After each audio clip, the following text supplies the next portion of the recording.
it down there by Caramel. Yeah, Nate's shot and Bob both picking up one, and the action is flipped into center of the white room. We're going to do a quick listen in, see how this is all panning for everybody on this team, and we're going to jump on board, I believe, with Collapse in the listen in. So enjoy this. It's provided to you by Astro. There's 2 on it. Stun him, we can. Back trailer. I'm stunned. Back trailer. Good job. 2 down, 2 down. Back trailer, back trailer. Back trailer, he's still sitting on the barrel. We need control of trailer. To be on the heckler's back trailer. Stainville's back trailer. Stainville back trailer. Front 10, bottom 10. You might go top 10. Nice. In trailer. In trailer on A. I got wood, he need to see. In trailer, in trailer. In trailer, 1 shot. Someone flank that kid. Alright, last kid's nerd shot. Get on B with him, hurry up. Behind you. Fuck me. Watch A, watch A. Spawn up top, they're spawning up top, Just get a pre-nade on A. They're on A. Hey, I can't hit on A, but I try. How's my flash? Watch your dove, man. Come on, play smart, guys. Be in the truck, he's just camping the truck. Why are you cold? Because I didn't know where he was. Who cares, dude? Stay alive, just relax, Pikachu, man. One can stun mid, one can stun mid. I stunned a kid mid somewhere. He's half wall, 1 shot. Someone flank that kid. 2 down, let's go. One can spray top wood. Securing Bravo. Bottom wood. Pilot. Top wood? Oh, I thought you got him off top wood. No, I told you guys top wood. Don't hop on that. Yeah, my fault. I thought you got him. Come on, you're fucking up. Let's go. Get on A then. They're nading A, they're nading A. On C down. Securing C. No, bump. Get off. Let's go, we gotta play as a team. Get wood control. Yeah, I'm going wood right now. Let's go. Camo. Fuck, he's back runway. Dude, there's 2. They spawned there. No, 1 more. Nice kill. I'm hopping on A. Mid. He's going mid. 3 down. Watch your top. I got a jungle spawn. They're gonna spawn. Back trailer. Get Tango! Let's go. 2 down. 2 down. 3 down. Let's go. Let's get naded you from where? I don't know. He got him. Nice cap. 3 cap. Reversal. Let's go. Alright, everybody stay alive. Get woods. Who hasn't it? Get woods. Trailer, yo. Back trailer, man. Back trailer. Back trailer top 10. And mid-map. They beat. Nade B. Oh, you got the nade on C. Why? It's alright, baby. Oh, yeah, at least he's safe C. He's safe C. Sorry, he's safe C. Go back Someone to go to A. I got C. I got stuff from C. They're all by C. Nade shot, you suck! Yeah. Let's Hop go. on. Last kid's gonna nade it someone. There he is. Stay alive. He's BG. Don't even hop on it. Don't even hop on it.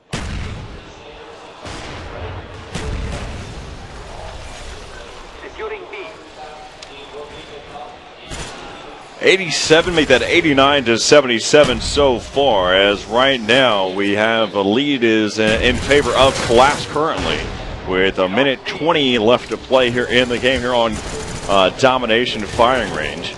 And this really has, other than the matchup on Surgeon Joy Havana, this is really what this matchup, this series has all been about. It's been tight, it's been close. Both teams, it's been worth watching, and the reason why they're both in the winner bracket semifinals. Now, you mentioned while we were doing the listen in that you really enjoyed Too Quick's style of play. What is it about him in particular that you find that is doing so well?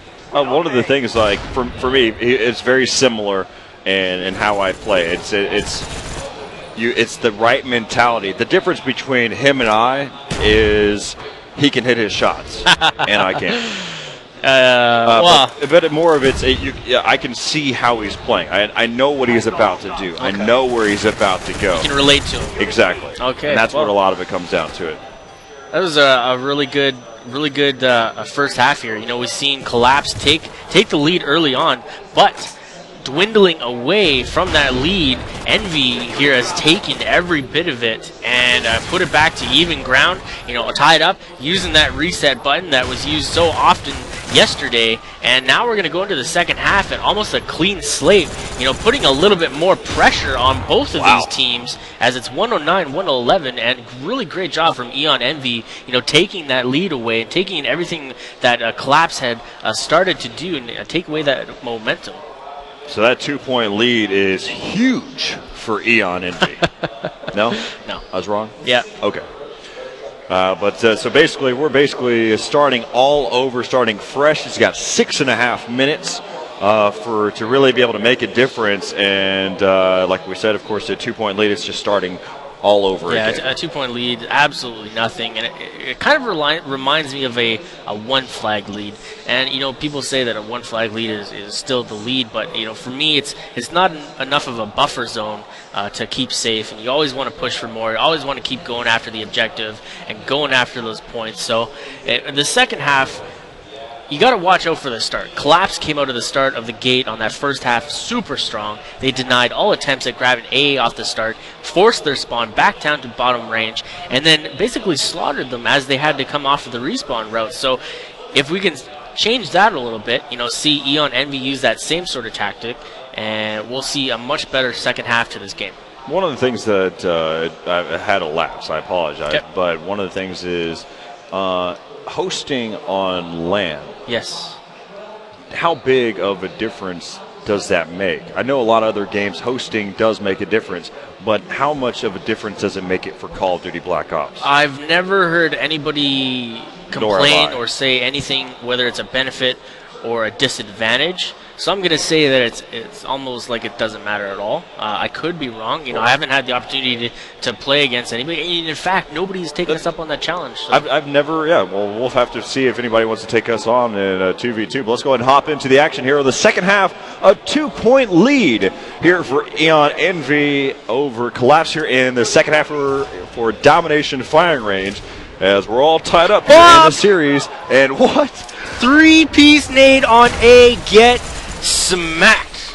Wow, that was terrible. All of them lined up on A, nobody realizing that the throw potential was there and just laying down. As you can see right now, Stateville just slides in, and he's just going to go ahead and be able to pick up this all by himself.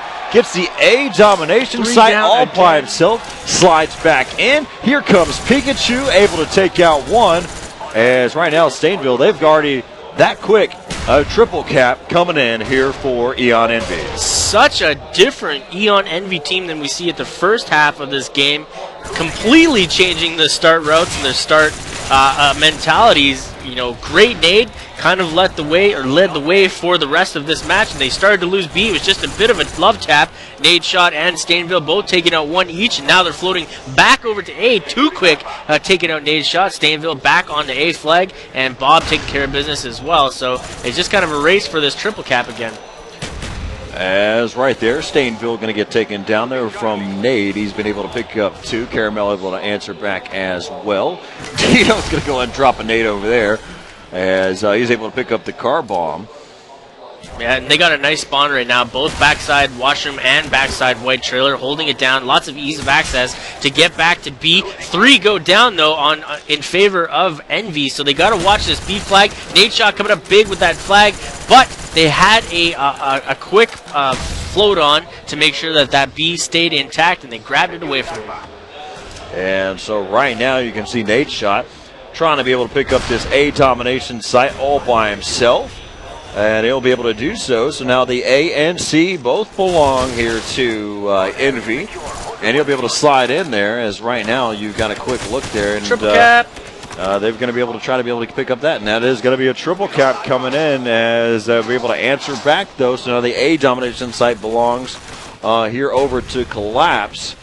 As right now they've got a 30-point lead so far here in favor of Envy. You got to know that Collapse is probably sweating a bit here, trying to work their way back. They're not having as much luck as the first half, but Pikachu answering that call. Nade following up, 3 down for Team Envy right now. They got to watch out for that B flag, make sure that they don't lose away. And look at this, they had a triple cap that went down. So now we're on board here with Too Quick, who decides to go ahead and hop up here. as he's going to be able to take a look over here and help his teammate out over on that B domination site. As I believe he may even be up on the sniper's nest up there in the top tower. Actually, take that back. He is over there towards the bottom wood. They got one bottom wood and one top wood. They're trying to be able to cover over there towards that A domination site. Pikachu able to take out one Caramel as well. A lot of action happening elsewhere. Too quick, though. He's still holding down his ground. And as soon as it comes time, he's through the call of duty, if you will. He doesn't come out and help out.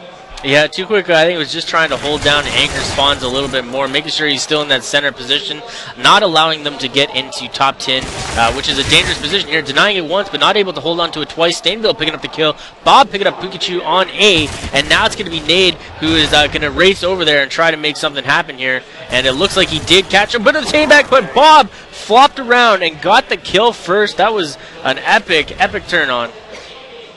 As right now the C domination side has been picked up. 11 make that a 13-point lead so far here for Envy. But you got to give it up to Collapse, who's been able to answer back and narrow down that deficit. As now the B and A, well, just as I was trying to mention, that domination side gets picked back up there as the A side seems to be the community domination side.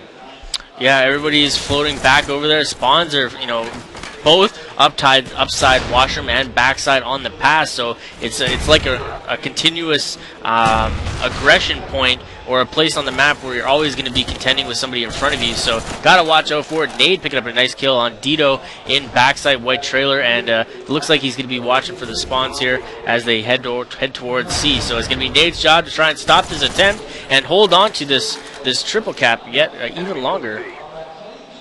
As right now we're taking a look here, as you can see Nade, who's just done a great job so far, and they have the lead right now. Yep. They've got a 20-point lead as of right now with a minute 25 left to play here on Domination Firing Range.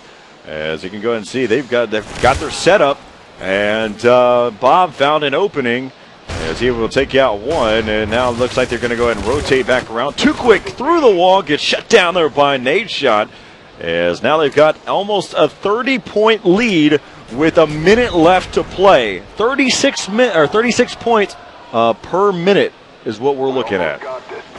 So it looks like the possible 36 points there. So it doesn't actually look like Eon Envy is going to come out on top of this match.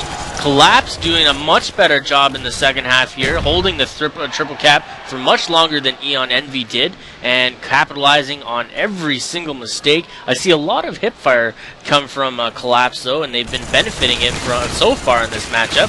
Nade actually picking up a kill there. Dito grabbing not one but two. Stainville finishing off the third, yet this is already in the bag. Collapse has pulled out the victory here, and we're going to be pushing on to the next map, which is CTF on Summit. And so right there, that's going to mean that Collapse has been able to pick up two here over Envy. As capture the flag firing range was the closest point that we've seen Envy come into this one, as right now, Collapse is looking good so far. As you can see, that's Pikachu, that's right there in front of you. Just all around, just the excitement, the adrenaline that they're on. But again, their shots have never been a question. Yeah. Whether they can hit their shots or not, that has not been the question. But let's go ahead and take a quick break, as we'll be back with Capture the Flag on Summit here in just a moment. All right, so welcome back to the 2011 Major League Gaming Pro Circuit here for Call of Duty Black Ops.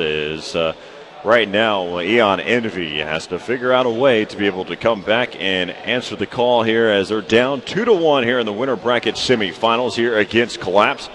And they'll have to try to be able to even this one back up on Capture the Flag on Summit. But so far, who have been some of the dominant players here for Collapse?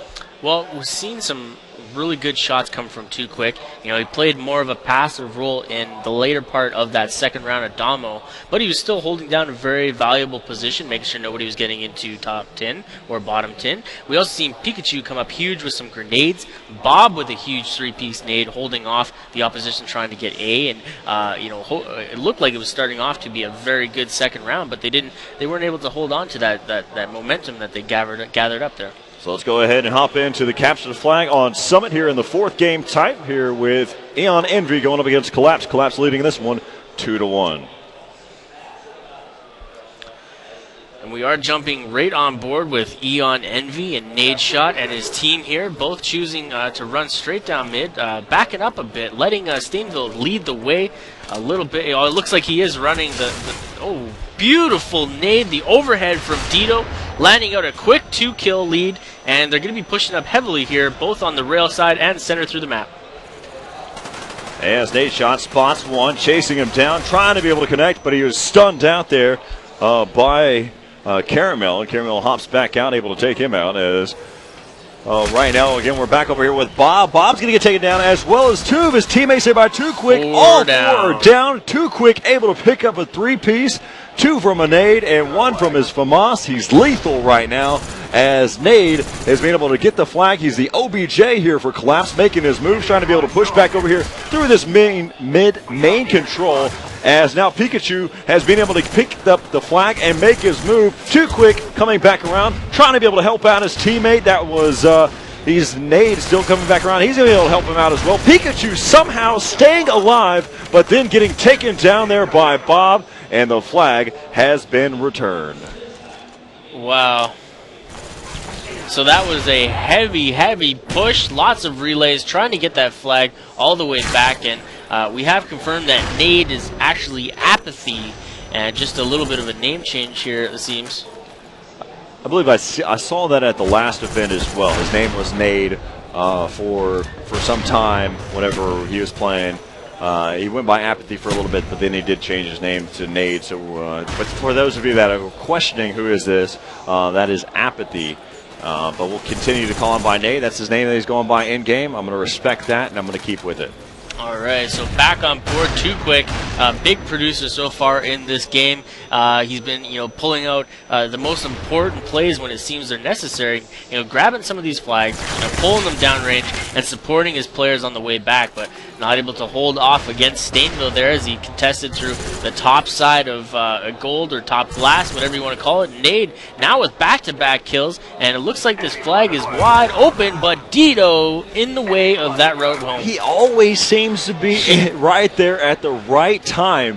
Dito, we've seen what he was able to do on Capture the Flag on firing range, and he's doing it again just this time, and the difference is, well, no, he's just doing it again. He's doing what he does best. Exactly. Now 3 more go down on Team Eon Envy. This is the 4th time they've had 3 down, and if you want to count that 4 down as well, it is it's just it's happening way too often. They're throwing themselves into engagements that are leaving themselves wide open, and they're not able to recuperate off the spawns here. Now Bob, I don't know what I don't know what Nade was doing. Bob was marked, and he knew where he was at on the radar, and he had to have known that he was going to get taken out. I don't know. There's just maybe a mind blank moment. The mind blanking. It's just throughout this whole event here, we don't know what's going on. It's confusing all at once, but Caramel, nice shot on Stainville, even though he was suffering from the grenade of the stun. And now Caramel's pushed up here, looking at this flag, but he's always got to be careful. Tito, like he said, is always in the way, and he did get taken out there by a Nade Shot. So attempts here, these CTF games are very close, and just like the first map. Minute 20 left to play here in the first half here on Capture the Flag on Summit, as right now we're back over here with Nade, better known as Apathy, who's starting to be able to push here through that mid-range. Back over here, it looks like he's going to regroup with his teammate here in top control. Comes in at the right time, but Pikachu finishes off Dito, and still being able to maneuver back around, find somebody. Proned out and was able to connect, but Bob comes in from the side, able to take down Nade, as here's Caramel watching around towards that bottom, towards that main control. So that was the first time that Collapse here has had more than 2 members down at any point. 3 go down all at once and forces the respawn back, and yet we still have yet to see a successful pull from the Envious team here. 30 seconds left here in the first half, as right now, I want to take a quick look here. So far, Envy has yet to get a pull this entire time.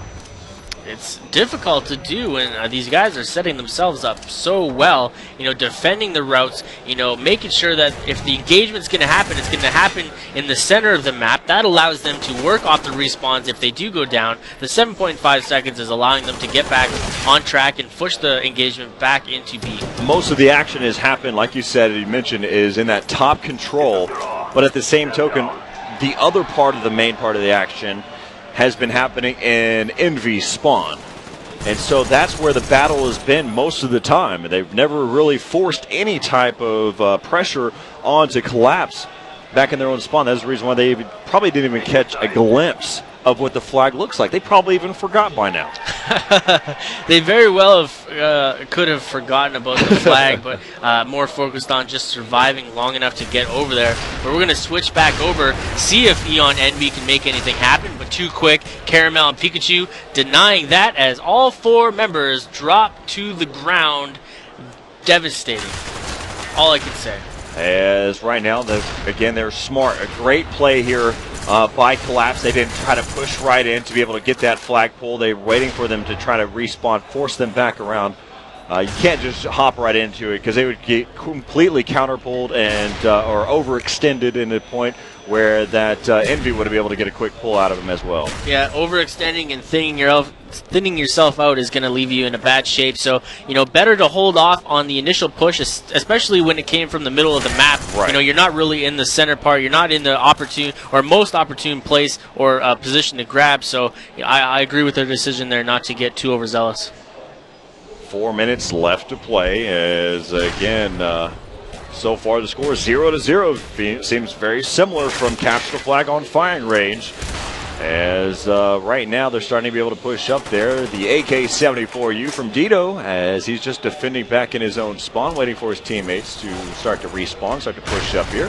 We really are seeing way more use out of this gun than last event. Without a doubt. Yeah, and I actually enjoy seeing a variety of weapons. I'm sure people at home would love to see that type of variety happen. And a lot of people ask questions, why is it always the FAMAS versus the FAMAS? I'll take this time to kind of explain it quickly just to let, the casual viewers understand, when you go into a competition of the highest class members who play this game overall, you want to set yourself up for success, and that means using the best weapon possible. FAMAS has the best fire rate. It shoots faster than any of the SMGs, so it allows you to get the most damage downrange as quick as possible. As right now we got 3 minutes left to play, make that 250, and both Pikachu and Bob both have the opposing flags. As you can see right now, we've been on board with Bob for quite some time now. He's back over in his own spawn. And we've also got Pikachu, who's over in his own spawn as well. So we can probably take a look here. This is probably going to be a little bit dry here, a little bit stale at this point as we wait for something to happen. A lot of the action is going to happen there in the middle part of the map. Yeah, you want to be chasing with the guy who's, chasing after the opposition flag, being on that front line. It shows you a little bit more of the map and what's going on. Bob now just placing himself on the back barrels. His right is taken care of. He's got 2 members over there. His left is a little bit open there, and then we're going to see his teammate transfer over in that direction. He's got some help. Both team in a bit of a stalemate. Not sure what either team is going to do here, and both playing the sticks very cautiously. Minute 45 here to play. As you can see here, Bob has been at a standstill here long enough to be able to hold back in there. Pikachu in the other spawn. I'd really like to take a moment to kind of look around through each one of these players to get an idea of where we're at. You can see Nadeshot starting to be able to push up here because Bob and Pikachu are both in their own spawn. Stainville working over here towards the summit side. He looks like he's giving a little bit more cover fire for Bob. Yep, Bob still playing that defensive role. Stainville is being the guard to that man, and Stainville now forced to push up here. Somebody's tucked into A. He's throwing some range or throwing some fire into him. Stainville picks up the easy kill as his teammate throws up his teammate, and then Stainville jumped off the edge there, missed his jump, and that's too bad. Oh, Dito with the nade doesn't land. Oh, wow. Just missed, it looks like. I don't think it was cooked long enough for it to really make a difference. He probably saw it come over the top, and he was able to move out of the way. Either way, it didn't hit. And so Pikachu's in the back. They know exactly where he's at. And Tito's on the chase, but you know that Pikachu's well aware he's going to try to be able to get away from here. 40 seconds left here in the round. Bob is still in the back of their own spawn, and Tito is putting down some damage as he's trying to be able to wrap around. He spots Pikachu, and Pikachu able to retaliate, and they're going to have to be able to back away. 30 seconds left here in the round, and as you can see right there, Tito connects there into Too Quick, and Tito finally goes down. Wow, as Tito almost made a great effort at trying to be able to pick up this round, as right now you know that they're going to open up the floodgates and try to be able to make a move, and that's not going to happen here. That was the only opportunity that they could have had. They don't have enough time now, and this one is going to end in a standstill. 0-0 means we're going to do it all over again and capture the flag. Overtime. Explain it for me. No, oh, man. Hey, Stainville, mistakes were made, bro.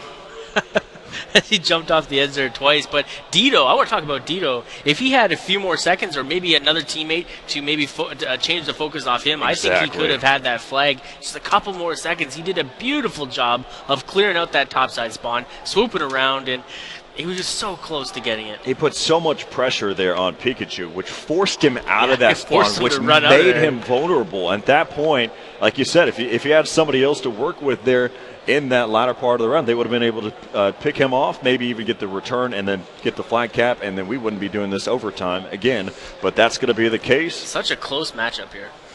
A great job, though. I'm going to go even further back in that round whenever we got to the stalemate. As soon as Bob was able to get that pull, and he had a great run. He could have gone all the way summit side, and that opening was there, but then his teammates were able to get shut down there by Collapse. Pikachu, at the same time, whenever his teammates were getting those kills, he got the counter pull, and they rotated around each other, and that's where we got to where we were. It was some great plays all around. But Dito, man, he's coming up huge so far in this event. Big numbers, big clutch plays, and I know Envy is very, very proud to have him on that team.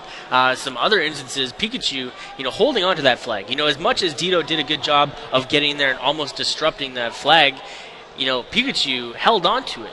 He was that safeguarder, and it's one of the most stressful positions and stressful plays to be put into, and he did a very good job of holding on to it for that long. Let's go ahead and get into the action here in the overtime here for Capture the Flag here on Summit, as right now, again, Collapse leads this series 2-1, and they're looking to try to be able to close this one out and head into the winner bracket finals. So Caramel choosing to run up this side right into A. He's got a teammate to his right and two to his left, and this is a very symmetrical push on all angles, covering every aspect of this map, and really nice control from this team.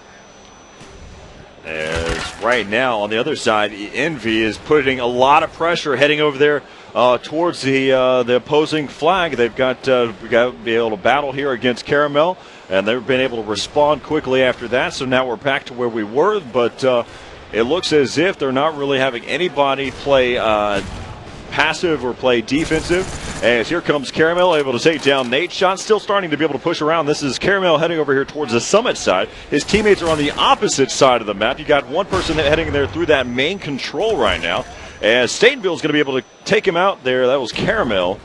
And Dito back into Pikachu, and right now Too Quick and Nate have to hold their own right now.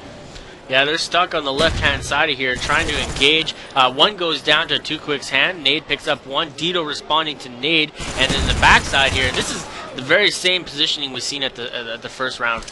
Too Quick tries to get overzealous as he's trying to push out there, and he ends up getting taken down. As right now we're back over here with Caramel. Caramel getting taken down there by Bob. Bob looks like he's going to start playing this one a little bit more aggressive. We can see him. He's already pushing up there towards that A domination site, back over there towards the summit. Nade with a nice grenade so far. Puts it right next to the towards the forklift, towards the bulldozer, and ends up. Wow. He's still able to stay alive. I'm not even sure how he knew Stainville was wrapping around that corner, but he ducked down into prone, anticipating it, and grabbing the nice kill. Dito finally taking that away from him as he heads down into rails. Pikachu responding both on the left-hand side. They're holding down the rails and top C very well, but finally getting taken out from Bob and Stain. Caramel forced to put on the brakes, back up to spawn, and play that defensive until his teammates start to respawn. And it looks like Envious is finally pushing up to where they need to be to grab a flag here.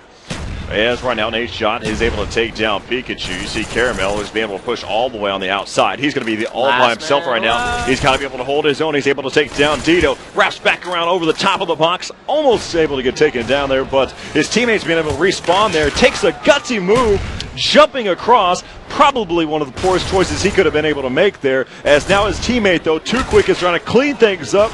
And he'll get dropped as well. Nade goes down as right now Envy has found their biggest opportunity so far. 2 minutes and 20 seconds left here in the first half of the overtime. And they're going to go ahead and make their move. Bob, he's got the flag. He's starting to head over there through that A domination side towards the top control. And as you can see, Caramel trying to be able to stun this one out. Too Quick running into Dito. And of course, Pikachu does what he does best. Comes in with the counter pull and comes back around. Pikachu still alive as Bob gets taken down. Nade's going to push back in here and get a return, and so we're back to being even yet again. Just like that, the action dies down.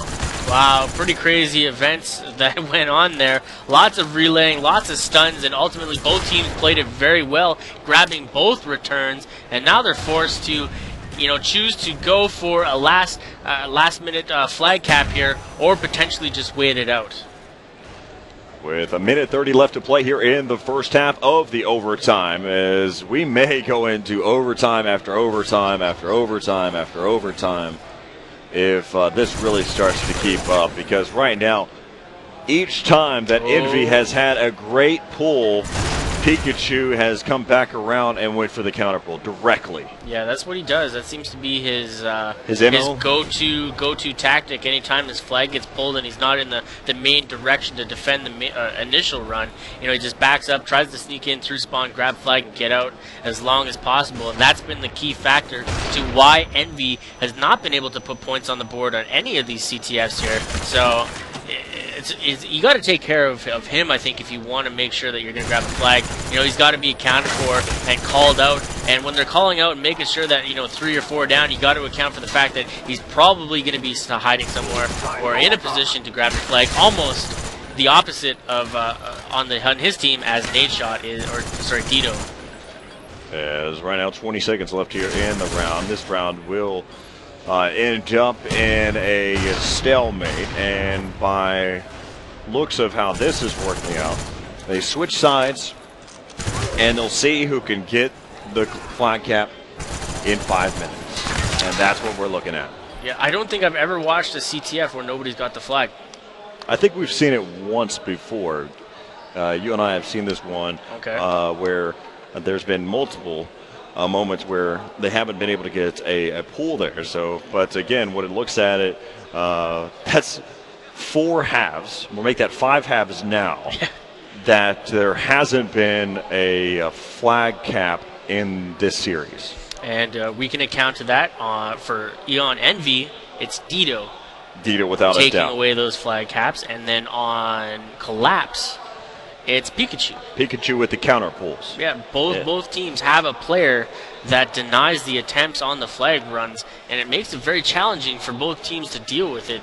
And going into the second half, there's got to be a strategy change. Something needs to be worked around. Something's got to go differently. Whether it's a route, whether it's a more defensive player, or switching up your defensive player. Throwing out somebody onto the field, maybe to try something new, a different play style versus the defensive player might work a bit better. You might be able to make a flag come back home, but ultimately, you got to make sure that you're in position to grab these flags, and your home flag has got to be defended as well. So we'll see how this one kind of ends up panning out here. To follow this matchup, it's going to be Search and Destroy on Villa. But again, let's go ahead and see what's happening so far. Right now, again, Dito has done a great job of being defensive back in their own spawn. But Pikachu with some great counter pulls, and that's why we've been even kills so far here in this matchup here on Capture Flag. Somebody else will go to hop in and see who might be able to get the first flag cap here on CTF Summit. We're going to jump right into the action on Team Collapse. Too Quick's going to be the man behind the sticks that we are going to be watching. And it looks like actually I was wrong as they switched it up. Every time there's a chance to prove me wrong, people jump on it, it seems. That's easy to come by. Oh, what? Thank you. Well, I said Thank that you. out loud. I appreciate all I this. said that out loud. I'm so sorry. All right, Pikachu making a run and break for that flag, getting denied. And now we're going to take a look at Too Quick, back on Too Quick, that is. And he's going to head into A, try to make something work on this direction. He's got no help with him and just going to pause up and wait for some help from his teammates. So far, now that I've actually thought about it, we've gone almost 16 minutes without a flag cap. Yeah, Search and destroy is where you make your change, but 16 minutes to capture a flag's okay. Oh, Bird, that's below the belt, bro. Wow, you're totally right. I didn't really think about it in that regards, but if you're looking to cut time, I think maybe a different style. I don't even know if the I know rules... that was straight. Let's go ahead and focus on the game before I get fired after that one. Okay. So back on board, we're going to see what happens here. Pikachu is paused up. Maybe his controller came unplugged, but they did cap the flag, so we missed that as we were talking. My bad.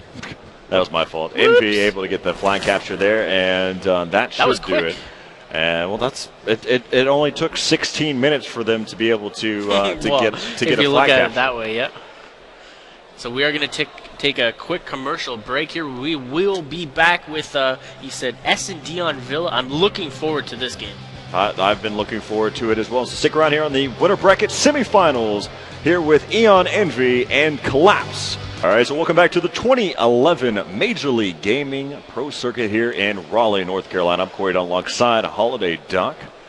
As so far, Collapse and Envy have brought it down to the 5th and final game type here on Search and Destroy Villa.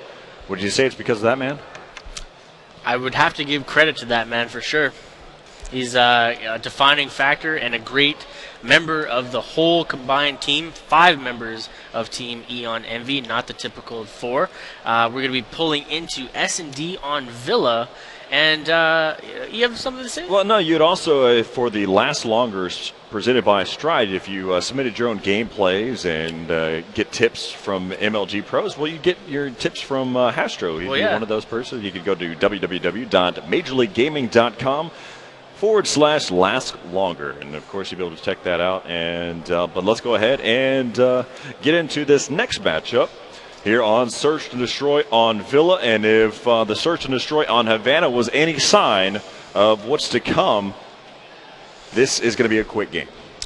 Well, each map has its own specific styles and strategies. Hopefully Eon has a game plan for this map in particular, because Collapse seems to be very powerful in the Search and Destroy game types, and it's going to be interesting to see, that's for sure.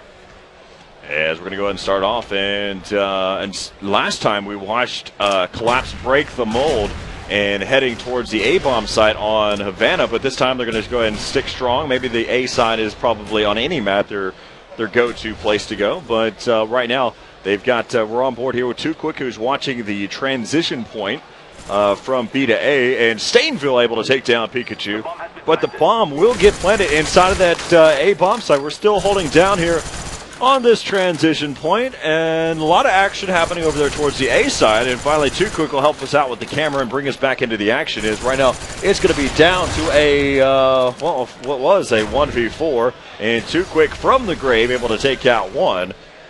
As right there again, he'll be able to get that diffuse, and Envy will be able to pick up this round. As right there, Dito helping us out there. But that round will go to Envy.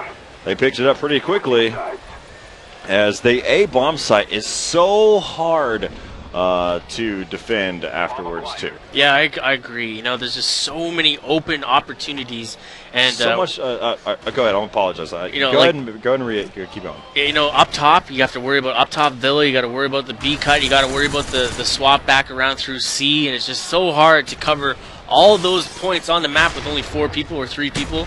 So, wow. And this is the reason why the B-bomb site is so difficult to get the bomb planted, is because of the raining of the nades.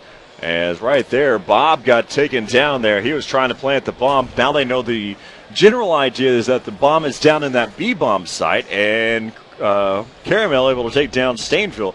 But what we were mentioning about the A-bomb site is there are so many entry points, it's hard to defend. And that's what we talked about last night about entry points. This one, the B-bomb site has so few entry points that is probably a little bit more accessible, but it's also open, and so it's accessible to grenades. Yeah, you're totally right there. Now, Nade Shot, though, is on a 2-on-1 situation where he has to plant the bomb as well. A dangerous position to be in. He's going to walk around there. Caramel just lining it up, knew that he had to go in that direction. So, great play. Nade Shot having to be able to push back around. He was just set up right here, and Caramel was just flowing back around, and Nade Shot getting taken down right there. So now the score's going to be all tied up at 1. Both of them have made some great attempts. That B-bomb site was probably a good maneuver. They just got slowed down by just a frag grenade. No, not a big deal.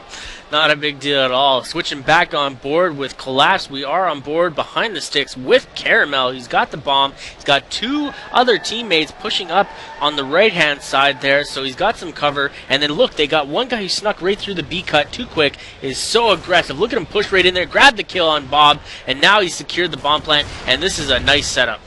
And so right now, we've got Caramel who's going to go ahead and get that bomb planted.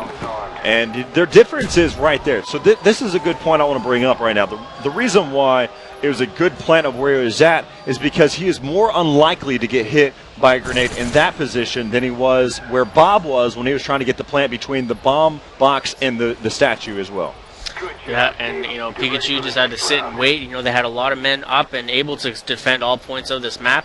Pikachu just backing up, watching the bomb plant.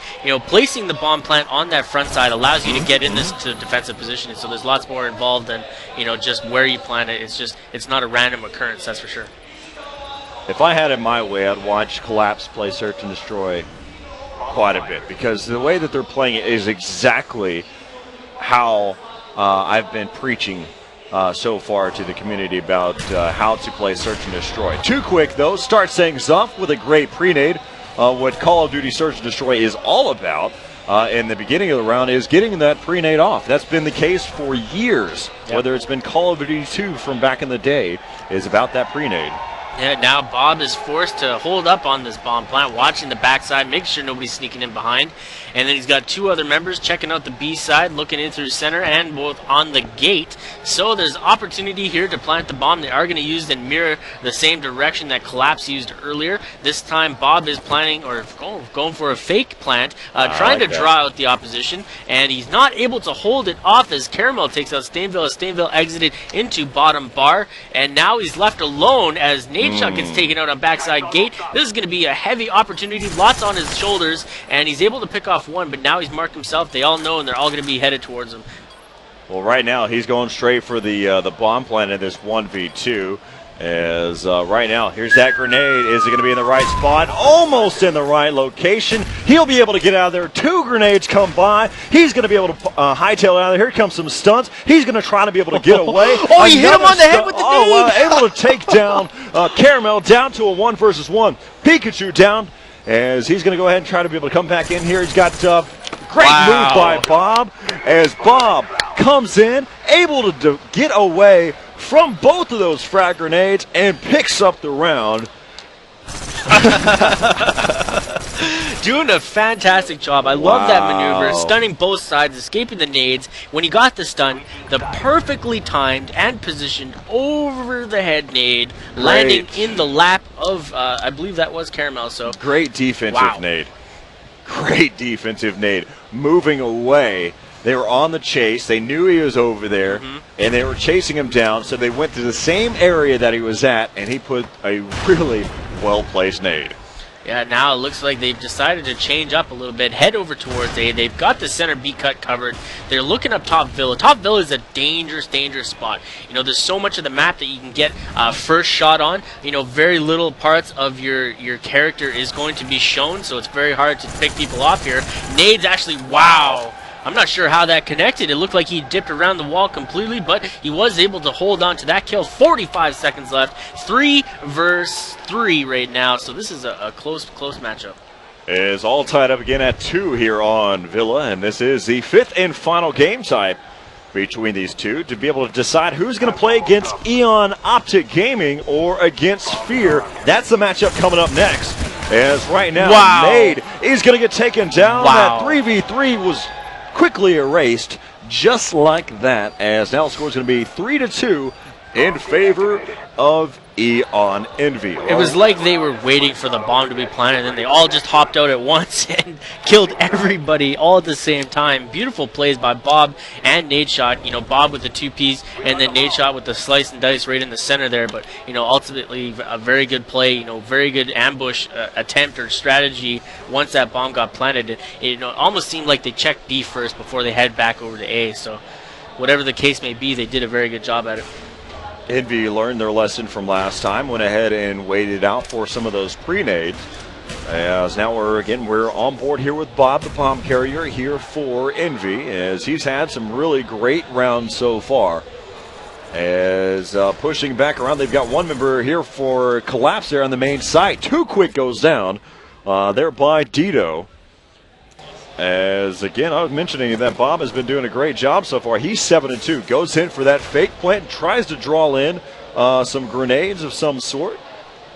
I think that's exactly what it was, is some grenade draws. But I'm Nade so now proud, though. You know, going back from Anaheim, I'd mentioned all these I mentioned so many different types of things that need to be coming into play here, which you're going to see a lot of in Search and Destroy. As right now, but quickly.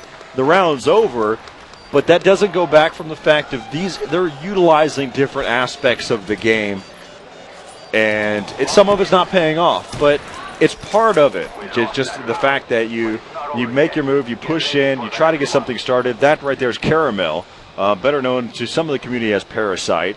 But right now, 3-3, all tied up. This is what Search and Destroy is all about. This is the reason why it's the 5th and final game type, as it comes down to this overtime here for Search and Destroy. And we're going to actually jump on board with offensive on this time. Envy, Bob with the bomb and a very slow movement towards this. They're checking out all areas, and I know they want to come out on top right now, so they're playing it very passive, making sure that they're covering all their bases, checking off everything. Oh, wow. Oh, we got a bit of a glimpse, a clipping as you called it earlier on, and there's the nade. Oh, wow, Pikachu, unfortunate circumstances there. He was prone, his feet went up on top of the wall. If you're unable to catch that, that's exactly why Bob was able to position a well-placed nade, as right now you've got Dito here in this back C domination house, as he's just trying to watch for a flank, but this may hurt them in the end, as his teammates are getting picked off.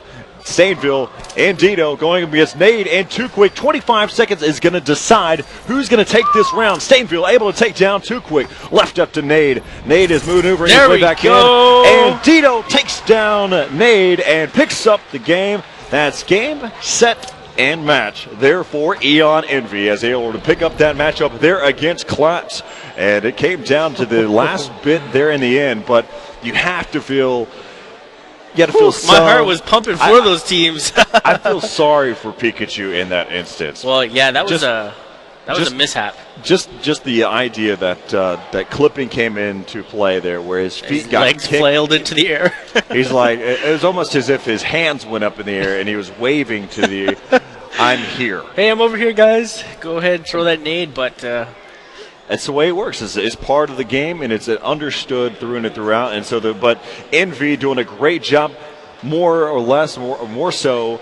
Dito is definitely a dominant player, and Bob had a great round as well. That 1v2 was just absolutely perfect. The way he played it, he dodged 2 frag grenades coming in after he got that bomb planted, and then was able to drop in a frag grenade and then coming all the way back around. He knew where he planted the bomb. He knew where a good cross point was, and he was able to take down Pikachu while he was trying to be able to get that defuse.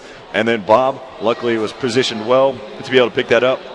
But coming up next, who's going to be facing against Eon Envy in the winter bracket finals? Is it going to be Eon Optic Gaming, or is it going to be Fear? Find out next, right here on the Call of Duty Black Ops stream.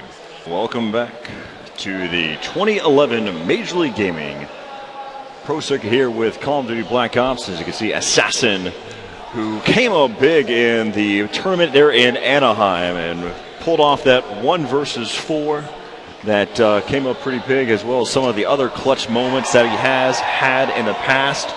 But also a team like Optic Gaming and what they have to be able to offer as well here to the table. You know, this is going to be a great matchup, and I want to hear a lot of noise from those of you that are out here in Raleigh, North Carolina, here in the out there on the main stage. If you're not making noise for this game, then maybe something will get thrown your direction if we get the loudest crowd member out there cheering for their team of their choice. But who knows? As right there, you know, we've got Merck, who's had some great rounds going into this one. Let's kind of go ahead and do a quick little recap again of each one of these players as well. For Eon Optic Gaming, we've saw what he's been able to, what each one of these players have been able to do. Again, you know, you got Rambo in his path and what he's, what type of player he is. But let's go ahead and hear from you. What does Rambo offer to Optic Gaming? I think Rambo might be the mortar in the bricks, you know, holding every instant or every play style together, you know, each of their own. He does great call-outs. He holds the team. He's so passionate about winning, but he's so calm and collective at the same time. And actually, this event is the first time I've heard him say that he was looking forward to placing in any position. Usually he gives me the answer, hey, man, we're here to have fun. Wherever we place, we place. But this time he seems really confident in his team and his performance levels. So I'm looking forward to it, that's for sure. Let's go ahead and sit it down to Zach, who's down there with J-Lou. They're from Fear. How's it going down there, Zach? J-Lou, how you doing, buddy? I'm doing all right, man. Good to hear, good to hear. This is the first time we've seen you on main stage. You guys been playing great. How are you guys playing so good? Man, we're actually been doing pretty good, man. Everybody's calling out and communicating, and I'm keeping their heads on right, man. And finally, the last time you guys met up with Optic Gaming was in Anaheim. You guys came out on top. What's going to happen here? I mean, we're both good teams, man. We're just going to have to play to see what happens, but we dominated them last time, and I'm pretty sure we're going to dominate them this time. Oh, boy. Guys, back to you. You heard it right there from J-Lou. He's making his comment saying that they're going to dominate this go-around, and that may be the case, but that's one perspective of it. We're not one-sided here. No, not at all. And, you know, I have to give it up, though. This is the professionalism between these two teams. Even though there may seem like there's a really intense rivalry between, well, any team against Optic Gaming. It almost seems that, you know, a lot of people sit there and say they want to see a Leverage versus Optic Gaming matchup. They also want to see, but I also like seeing the Fear versus Optic Gaming match. I also like seeing Optic Gaming versus Envy. I like to see any of those top 4 teams are great. But we heard from J-Lou. Let's hear from Rambo down there, who's down there with Zach as well. All right, Rambo, you heard J-Lou. What do you have to respond to him? I got one more for Fear. Fluke. Wow. All right, well, this is going to be a great match. Guys, back to you. Gaming is serious business, and that right there is what it's all about. Wow, those are some brave words tossed back on both sides. Hopefully either team can live up to the hype that they've set for themselves. Prediction for me. What do you got? What do you got for me? Let me pull out my calculator. I mean, really, let's be serious here. This is going to be a close game. This is going to be, and we're going to go through the same exact rotation as well. Capture the flag, firing range, search and destroy Havana, domination, firing range, capture the flag on Summit, and search and destroy Villa. What we saw earlier in the Fear matchups during this pool was John got here late. Yep. And so through that process, it took him some time for him to gear up. Took them all time to be able to get back into it. There's a reason why we saw them lose a couple of games. The reason why it was close in their pool. That was what I was mentioned. That's what was mentioned to me during their whole setup and everything like that. Now they're all geared up. Now they're awake. Now they're ready. And so we'll see if they're able to do something here against a team like Eon Optic Gaming. Prediction-wise, Oh, you can't back out of this one. I'm not backing out. I got to continue with my streak, and it's got to be right.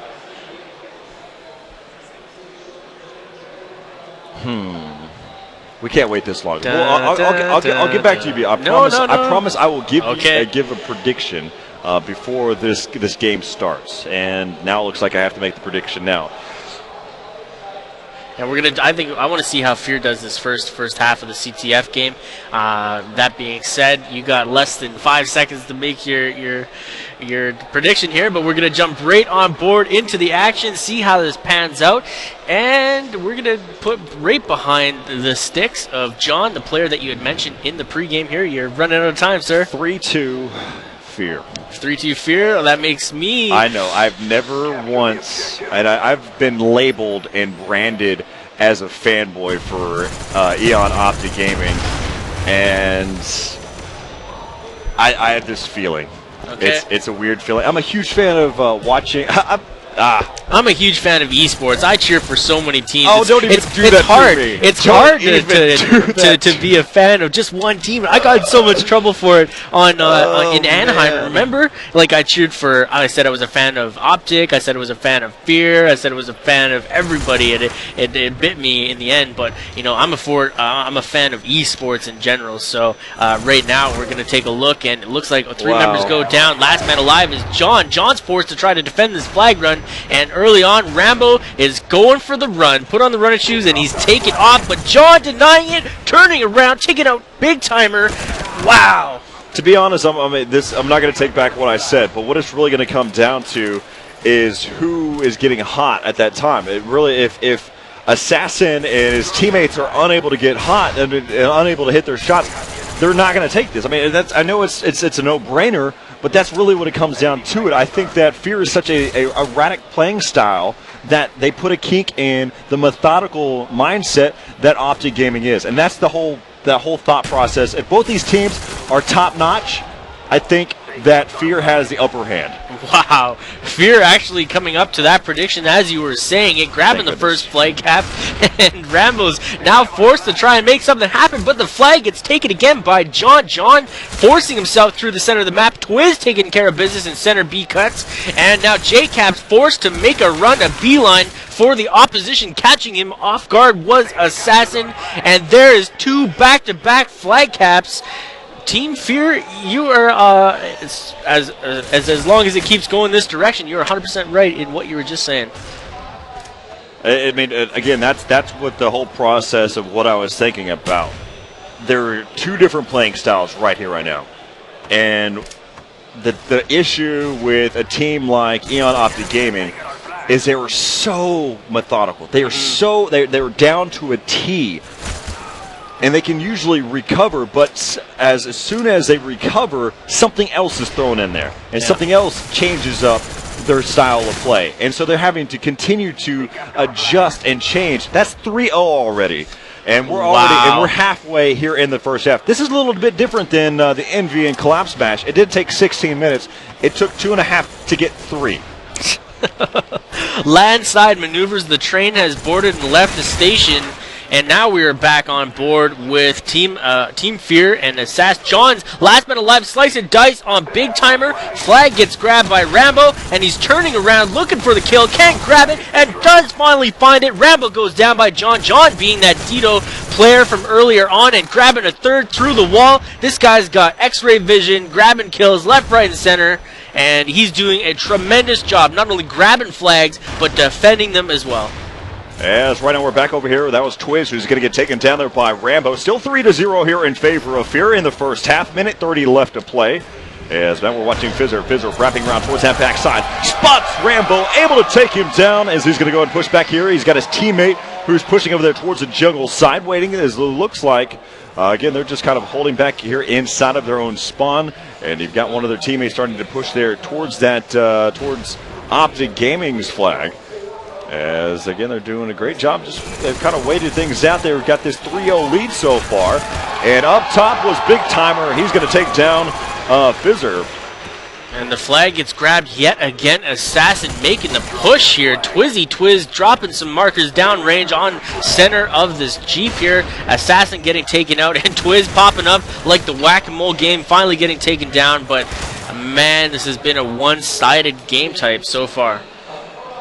A lot of it, I will go and say that this is more so built around, the reason why it's a 3-0 run right now is because of the fact that the way that this map is laid out. This is the harder side here for Optic Gaming. We watched it in the Optic Gaming versus Leverage here on Capture the Flag, here on Firing Range at the last event in Anaheim. We saw a blowout where Leverage just handed it to Optic Gaming. This is probably one of those game types and maps that they're not strong in against some top tier teams.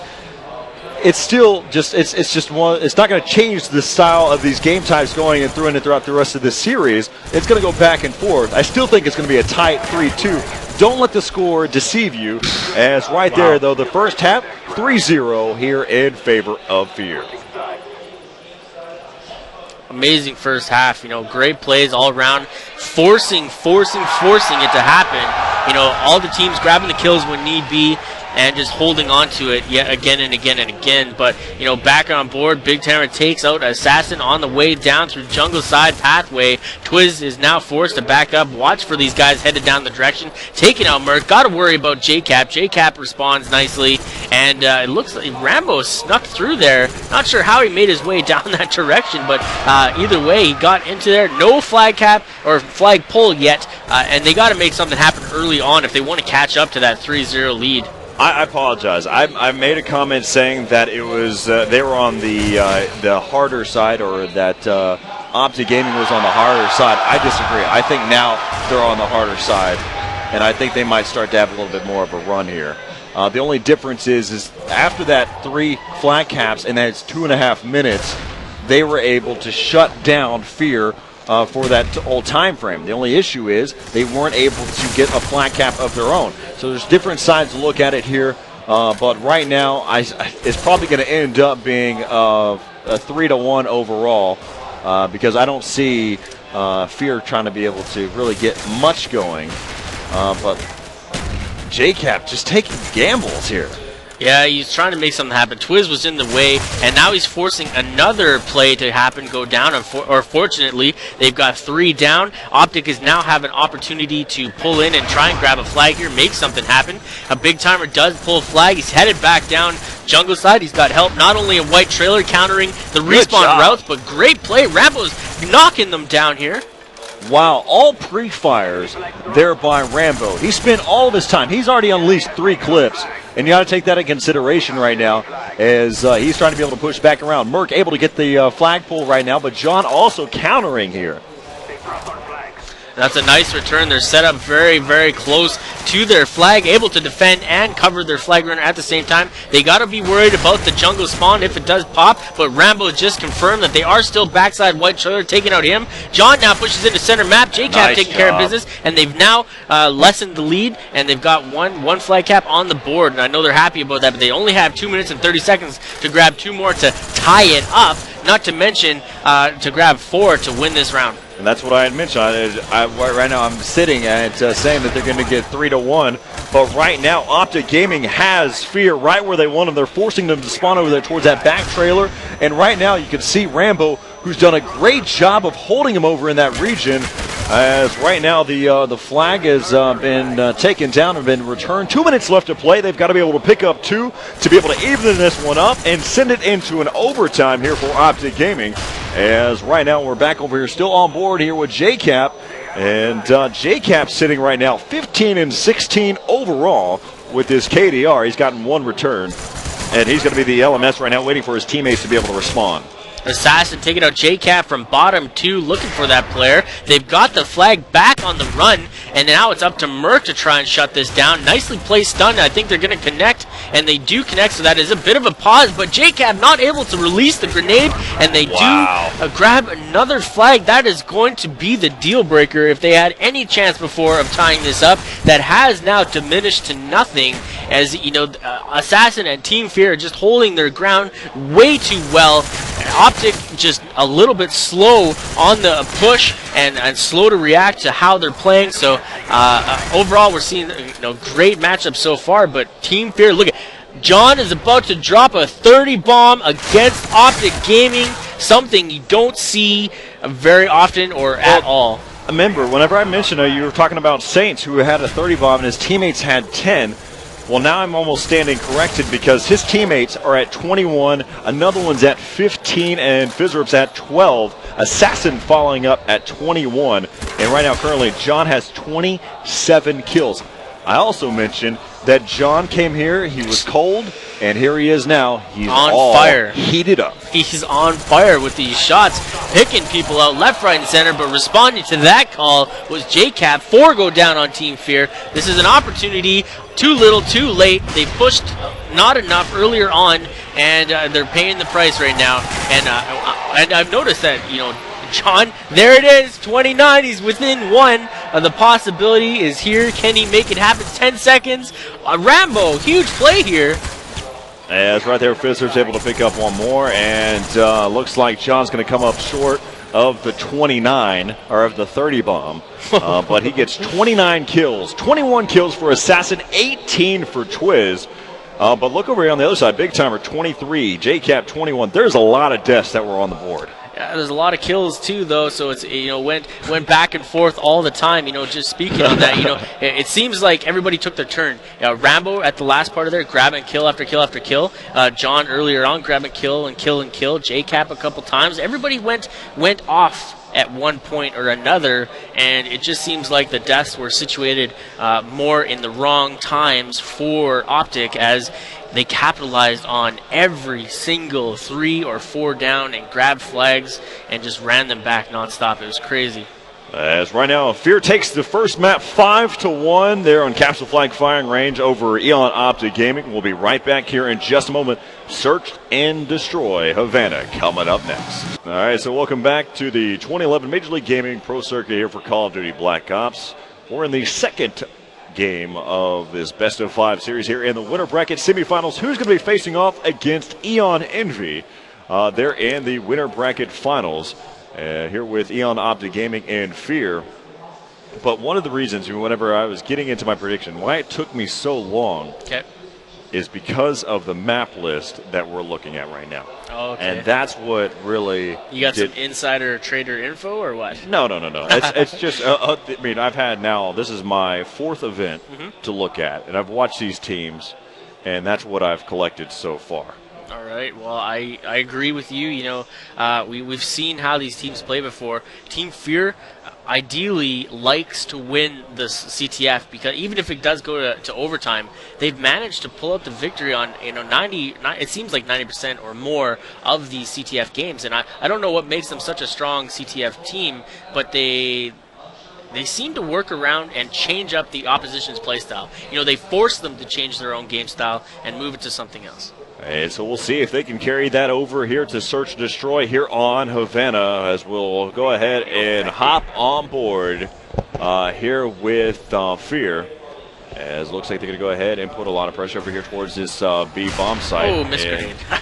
That could have been really bad. Yeah. John, wow, came within a couple feet of killing himself. It's the way he was trying to be able to pick up this 30 bomb early, just take out himself. I'm good. I got it.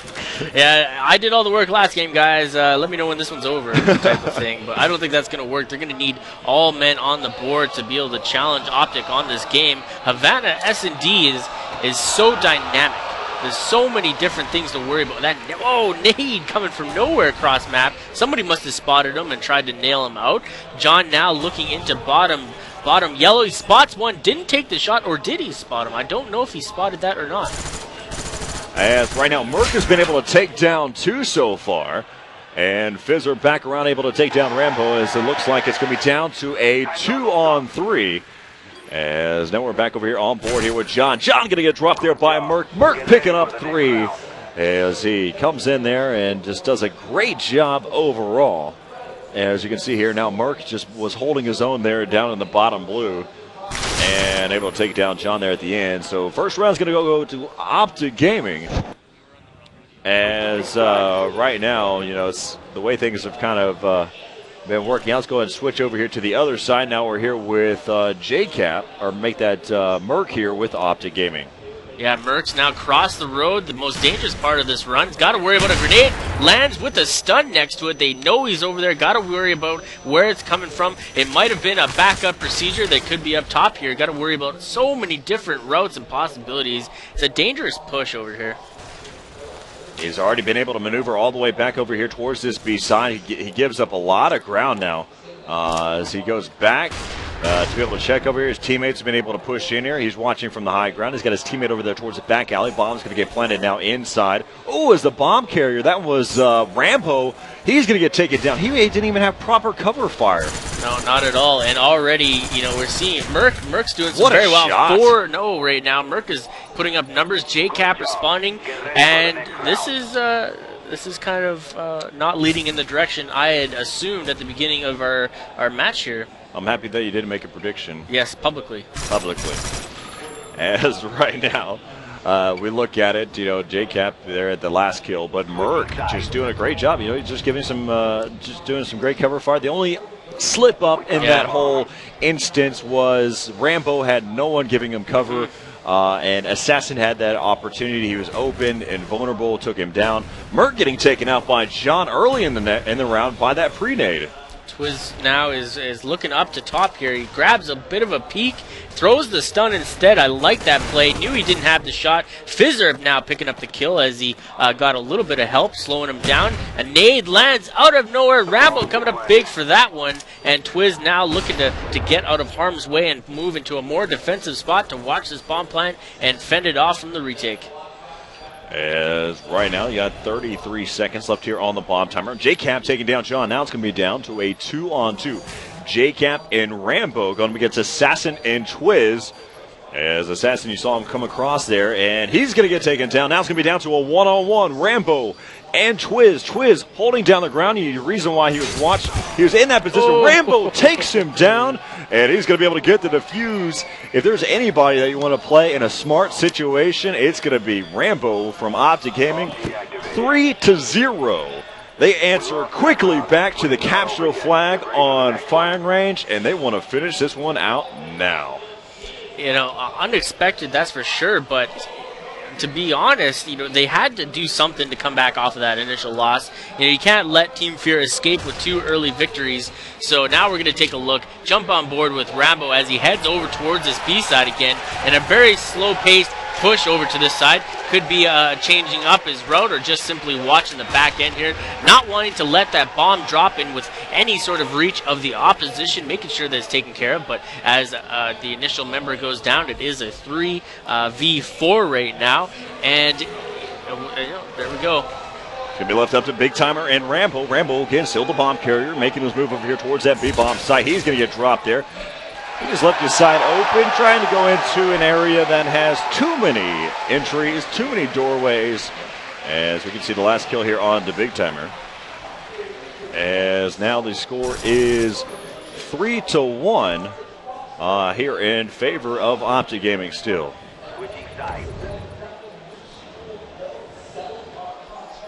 Switching back over, we are on with Team Fear. Twiz is going to grab the bomb and head in the direction that is so evident every single time. Everybody wants to go to this B side, and nobody wants to challenge that A or chance getting naded either on the well or get taken out where Rambo has placed himself. Where Rambo taking out Fizzer from that side, and now Twiz grabbing 2 markers back to back, but not pursuing the kill.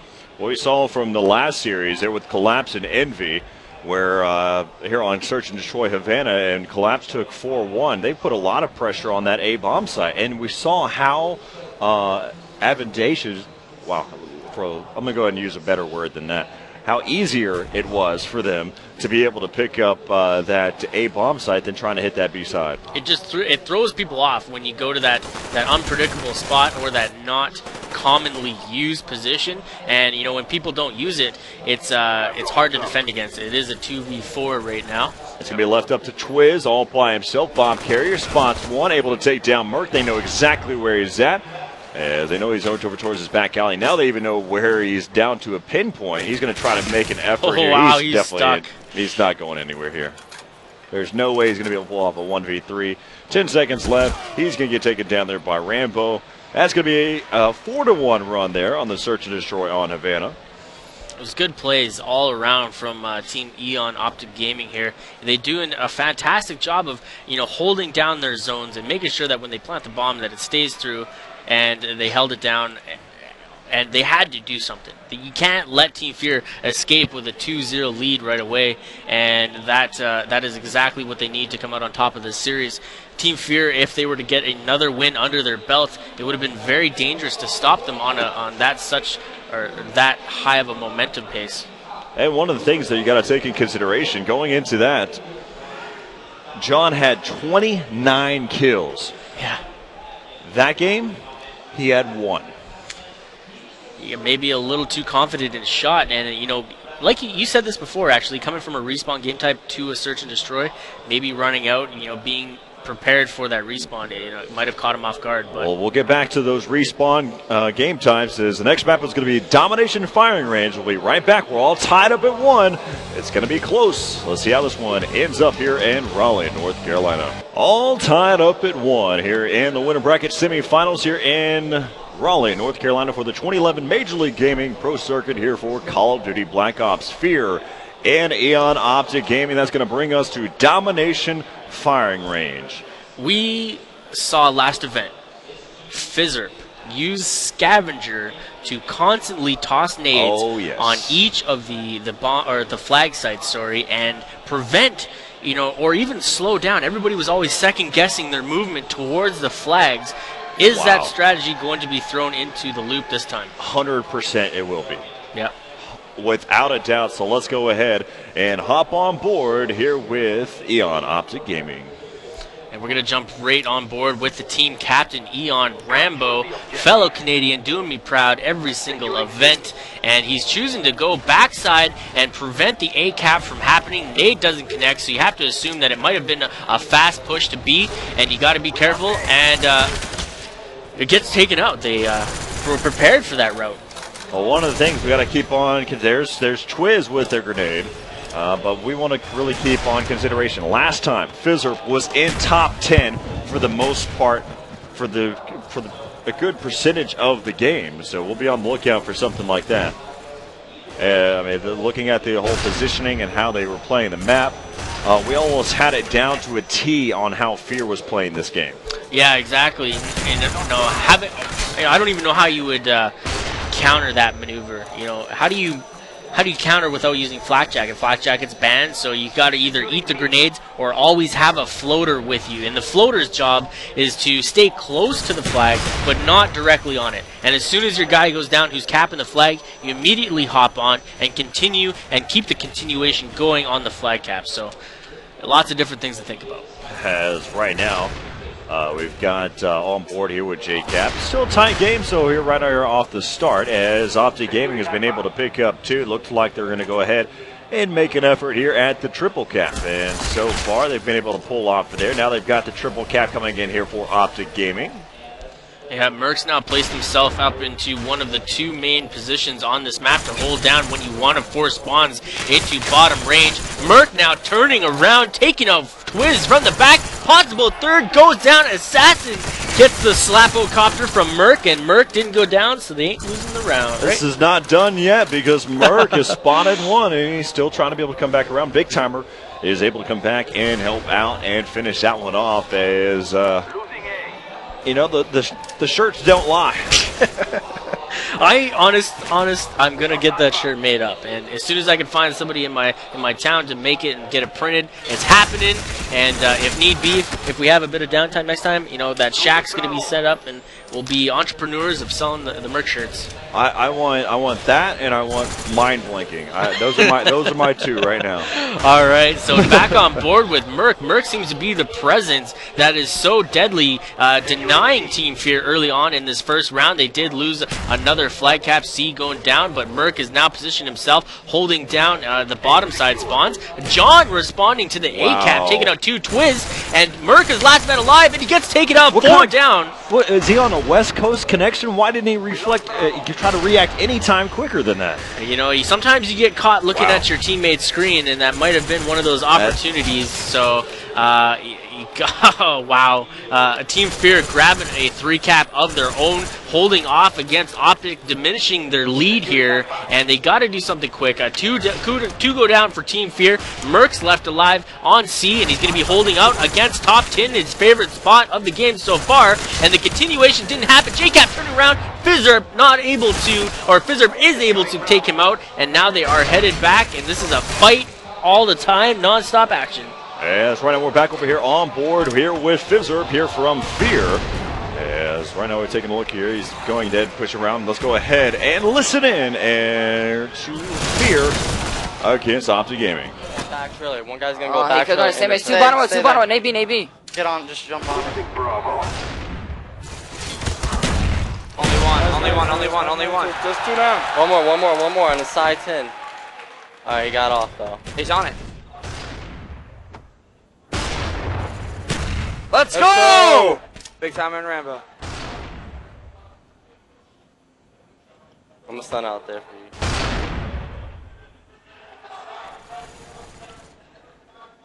I'm gonna camp C. Good job, good job. Bottom wood, I think. Jungle.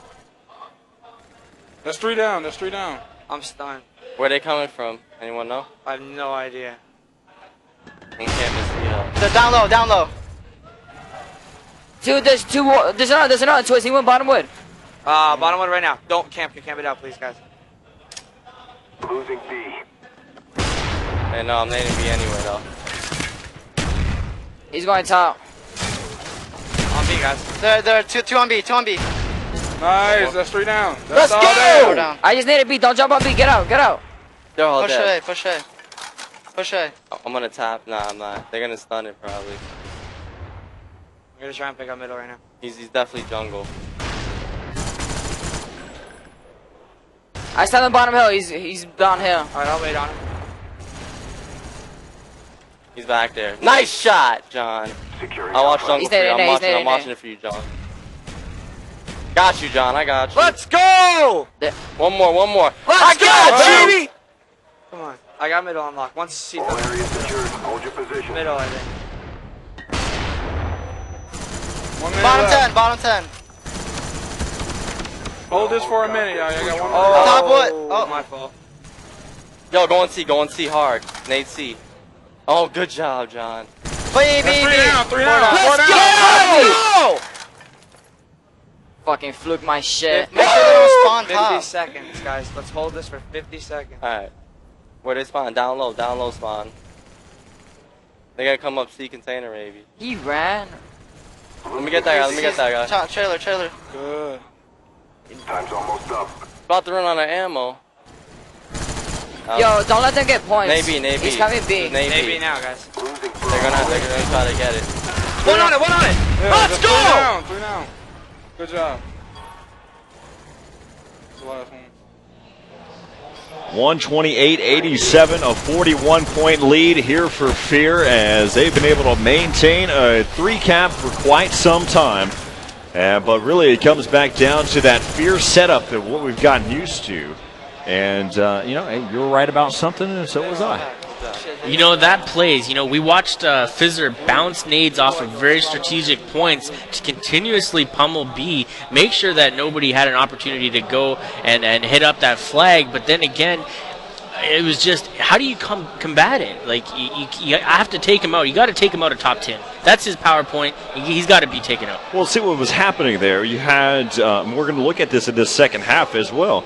You had Fizzerp, who was up there in top 10, like we had mentioned, who has Scavenger, and who is just completely utilizing that those frag grenades and watching also towards that C domination side as well. Then earlier we saw Twiz, but then was rotated out with Assassin right there, they're inside of that B domination site, watching down towards the firing range area.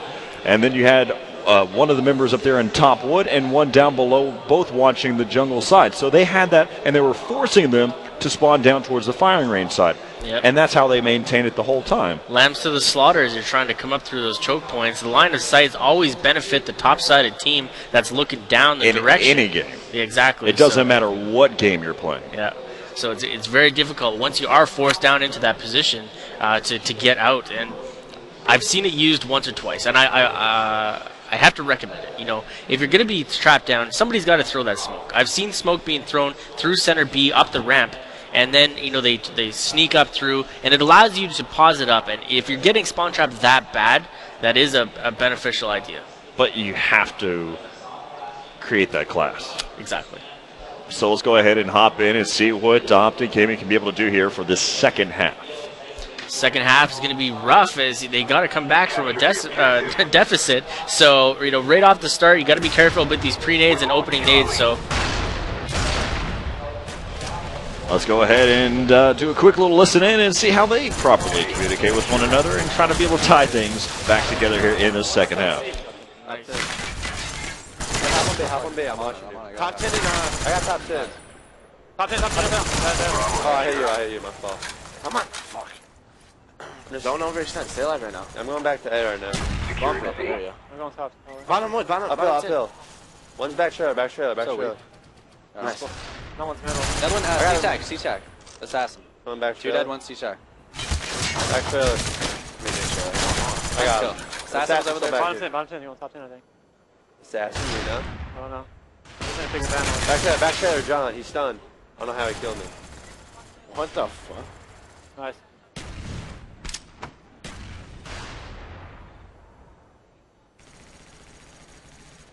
Oh, I'm coming back trailer. Trailer. He's going back. That's top 10. These are top 10. On B. I'm B in middle. Nice! Oh, they got it. I spawned down low. Or assassin just spawned. Well, we can't let this Yeah, go. Spawn out Stay all the way in low. the sandbags and fucking... They spawn back trailer coming to B. Back trailer. Stay alive. He's stunned. One's going bottom 10, 1 shot dead. Nice. One's still stunned at C-Dom. C-Dom, two back trailer, says C-Dom side. I'm gonna get a top. Big, try to get a top. One's side 10, yeah. Side 10. Trailer. Let's get trailer. Securing C. He's going back trailer, he's weak. Coming Give me in. that trailer. Another one's Down on low. Nice, good job. Just good play staying alive. He's D-Street. Now he's going back C-Crate now. I got one stun jungle. CG, weak. Going top. I got naded in the jungle, guys. I'm dead, dude. On A, on B. On B. I should have him. I got another one. On A now. Spawn middle. Bottom one. One's back trailer. Where the hell does he go? Back trailer. Securing C. Then Camo. Jesus Christ. Camo going bottom wood. Trailer. Trailer front trailer. Trailer going to B. Losing B. Middle. You looked at him. He just nade it. He's right side wood. On B. Right in the front right. He's weak on it. 200, guys. They didn't nade. Shit, dude. Middle weak. One might be red, I think. One's red, yeah. I got one middle. One shot bottom. Man, going up. He's weak. Ah. Top wood. Securing Alpha. I was gonna jump back with him. I'm looking at Camo. Just naded. We didn't on this or? He's dead. Oh, I died. Alpha secure. Nice. They're still top 10. Nice. You dead. I'm nading top 10. He's down low, going up top again. Down on top. Watch your window. Trailer. He's gonna be top 10. Top 10. Top 10. One stay. Top on it. Securing He's cooking a nade. One's on C flag, I got him. He killed himself. I killed him. Got that? Guys, we gotta get. Should have been there. Sidewood. 3 minutes, Josh. Come on. Sidewood. Yeah, I got flag. We got back trailer. Yeah. There's two more back trailer. I'm stunned him. I'm nading him. Hop on with me. Securing Charlie. Back there, way back there, weak. One's middle, nading. Come back trailer to you right now. One down left. Watch C. Right, you got left, right. One's front wood. Yeah. Losing Alpha. Middle. Dude, this guy's not even carrying much play. On C and A. You gotta get him up. I got C. Let's get in. Get on everything. 4 dead still. Twitch just spawned now. Bravo secure. I'm going back trailer. I got it. One dead. One's coming. I think one's red. I got one. Nice, 2 dead. Yeah, side of 10, side of 10. I got him. Or he's bottom 10, one shot. Top 10, one shot, dude. Top 10, back trailer, top 10. Still, top 10's dead, back trailer. He's a CTF flag. Yeah. Alright, stay alive at Woods. I'm stunned at C-Shack. Back trailer, guys. No one killed him. He's still in trailer. Going back trailer. Losing Bravo. On D. Down legit? Yeah. Hold on. Nice. I got it. Nice. I spawned not low. Alright, what's top? I'm coming towards C. I'm at C. I'm at CTF flag, I got him. Nice. I think he wants to driveway, yeah. Is that camo or something? My bottom wood. One's coming jungle, just quickly. I'm gonna probably hop. Top wood. C-Shack, right when I stop looking. Let's see. We got one off bed. Another one on that. That's right, right. No, he's on it. Sorry. It's all good. Just stay alive now. We lost A. They didn't stun bottom wood. Yeah, someone get alive. Top wood. I stunned him side. I got stunned on C down. He's down low, he's C-crate. I might die at Top 10. I thought you were watching that. I died from mid-jeep assassin. Losing Charlie. Front wood. Bottom wood. Shoot it. They're getting on B. We gotta hit those. How did we spawn here, dude? I got one, middle alley. We're being dominated. As right now it's 113-81 here in the last moment of the game here for Eon Optic Gaming as we're looking at it. I'm trying to do some quick math, and really, honestly, it's kind of out of hope here now that after I do it, thinking about it. Yeah. They have to be able to get a triple cap right now or a 3 cap, and it's just not going to happen. Yeah, it doesn't look like they're going to be able to amount to the victory on this game, but they're going to be pushing into the next matchup, and that is going to be CTF on Summit. And CTF, as we know, is Team Fear's strong point, and this could end very early or it's so hard to make these decisions because, Team Fear is so powerful in CTF. You don't want to have it go to that opportunity, but then again, they've lost their chance to even things up here, and they've allowed Team Fear to dominate throughout here. Fizzerp, I think, is the deciding factor on this domination game. Oh, without a doubt. But that's also the case because that's his role to be that dominant. Yeah. And how he's supposed to be in that position. He just plays his part. And one of the things, I mentioned that the difference between Fear and Optic Gaming was the difference between being methodical and being kind of more or less erratic. But right there, the way that they play domination firing range is very methodical. I mean, it is. Speaking of Fear, they have a position, they have a place. But let's see if what's going to happen here. You mentioned that Fear is a better capture the flag team. I think that Optic Gaming has a very strong Summit map, but they play really strong on Summit as well. So this is going to be how we're going to pan out. See how this one is. Fear going to be able to send Optic Gaming down to the losers bracket to join Quantic Leverage, or will Eon Optic Gaming be able to push it into a Game 5? Find out here in just a moment here in Raleigh, North Carolina for Call of Duty Black Ops. 2-1 is the series in favor of Fear here over Eon Optic Gaming here in the 2011 Major League Gaming Pro Circuit Call of Duty Black Ops winter bracket semifinals. I thought that was probably the quickest I've done that yet. But let's go ahead and hop right into the action here for Capture the Flag here on Summit, where Eon Optic Gaming has to put things together to be able to answer back to the pressure that Fear is putting on OG right now. So both teams have strong points on either side.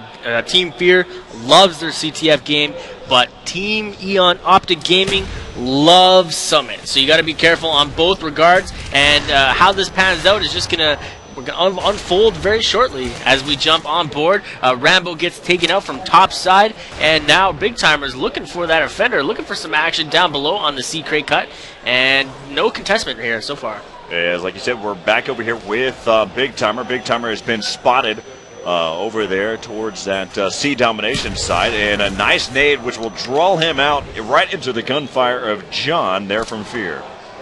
Yeah, Merck's now left alone to defend this rail side, making sure that nobody's headed down the direction. Somebody stunned him. John gets the lucky shot there as he was hip firing, it seemed, and just picked off the kill. Rambo able to come over and clean that up, and both teams clashing right in the center of this map. Nobody's grabbed a flag or got near it so far. Both playing very smart and progressive, but now Team Fear is on the run. 3 go down. Rambo's for the last man alive, and Rambo's grabbing the flag and counter-pulling and trying to make something happen here. Assassin and his teammates had the upper hand here as they were able to push back around, and the flag carrier Assassin takes down Rambo, as right now Assassin has an easy road to be able to pick up this flag cap, and that was quickly. That's 3 down there for Optic Gaming, but the first flag cap goes to Fear, and right now they can't be down. Optic Gaming has to be confident to be able to finish this one off. This is the map that they have to do it in, though.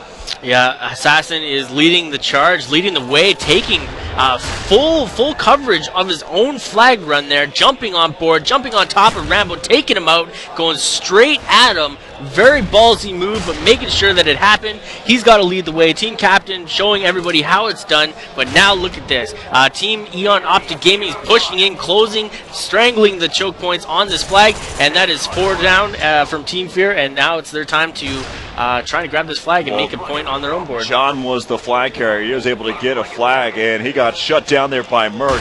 They're going to go ahead and try to make a move towards Summit side, and nobody was giving JCap any cover, so Big Timer has to turn back around, but luckily enough, the train was set up so that Rambo could be able to get a pull, but now he's by himself over in the other side, so we switch back over here to Assassin, but Rambo still doing damage, leaping out of the window, and Superman he's going to get taken down there by Fizzerp, and the flag will be returned. Yeah, as the reset goes down, John forced to back up, look around, take it out Big Timer from side, and now another player goes down on side rails, and Fizzerp is actually that guy. John now forced to back up, Assassin taking out JCap, so now they're on the defensive run, making sure that nobody grabs flag, and Optic has been quick to grab and go, but not choosing the best routes or even defending their flag runners. Rambo going down, John picking up the kill, and the respawns finally pop, allowing his teammate John to kind of hold or stop holding his breath, but Big Timer coming up big there. At the last event, Shockwave and I from Halo 2, from Halo Reach, had the opportunity to sit there and talk about one thing that happens in competitive gaming. Somebody, whenever they get spotted and they're getting shot at, they always come back. They always jump back. And what we see, right there, I saw it 4 times in a row. Exactly. Where they got shot at and they jumped back out. And that was brought to you by Shockwave. Just so you know, I'm not taking credit for that. Yeah, he roomed with us last event, and I picked his brain about Halo Reach all weekend long because for me, if you know me personally, I'm not a fan of playing the game, but I certainly love to watch it. It's a very exciting spectator game, and I hope we can get to that point and change the minds of a lot of people with Call of Duty. And Twizzy Twiz playing defensive, shooting right in the back. Rambo goes down, and I'm sure they're at a bit of a frustration level here. Team Fear holding up in their own side of things, just simply put, making sure that nobody's allowed to even enter the base, and if they do, they get taken out very quickly.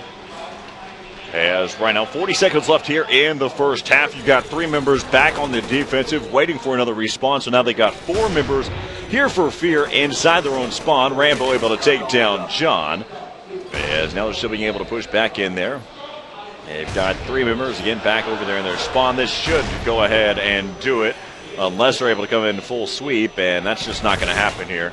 They'll have to be able to get 3 quick kills, take them out, and get a flagpole. Not going to happen. 1-0 is going to be the first half score here in favor of Fear, as right now Optic Gaming has to figure out something to be able to counter what's happening right now. Well, when Team Fear backs up into the corner, making sure that they are playing strictly defensive, it's frustrating the hell out of the opposition. Anytime you're playing CTF, the #1 complaint from any pro team is when this sort of situation starts to happen.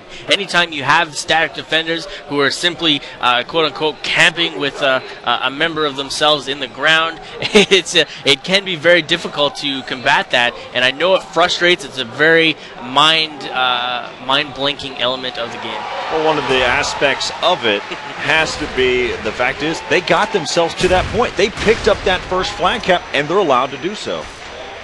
Legitimate strategies are legitimate. Merc now here, backed up on the top side of his spawn, looking to get somebody or anybody, spot them at least in center B here, the war room, and nothing's happening. So this is an indication that the Team Assassin or Team Fear with and Assassin are definitely playing super passive, backing up into the spawn, but it can bite you anytime you back up. It will bite you because that's what's happening. Turtling will get you killed. They got to be careful that the respawns don't pop on the far side of Summit. Sneaking up that way, they've got nobody watching.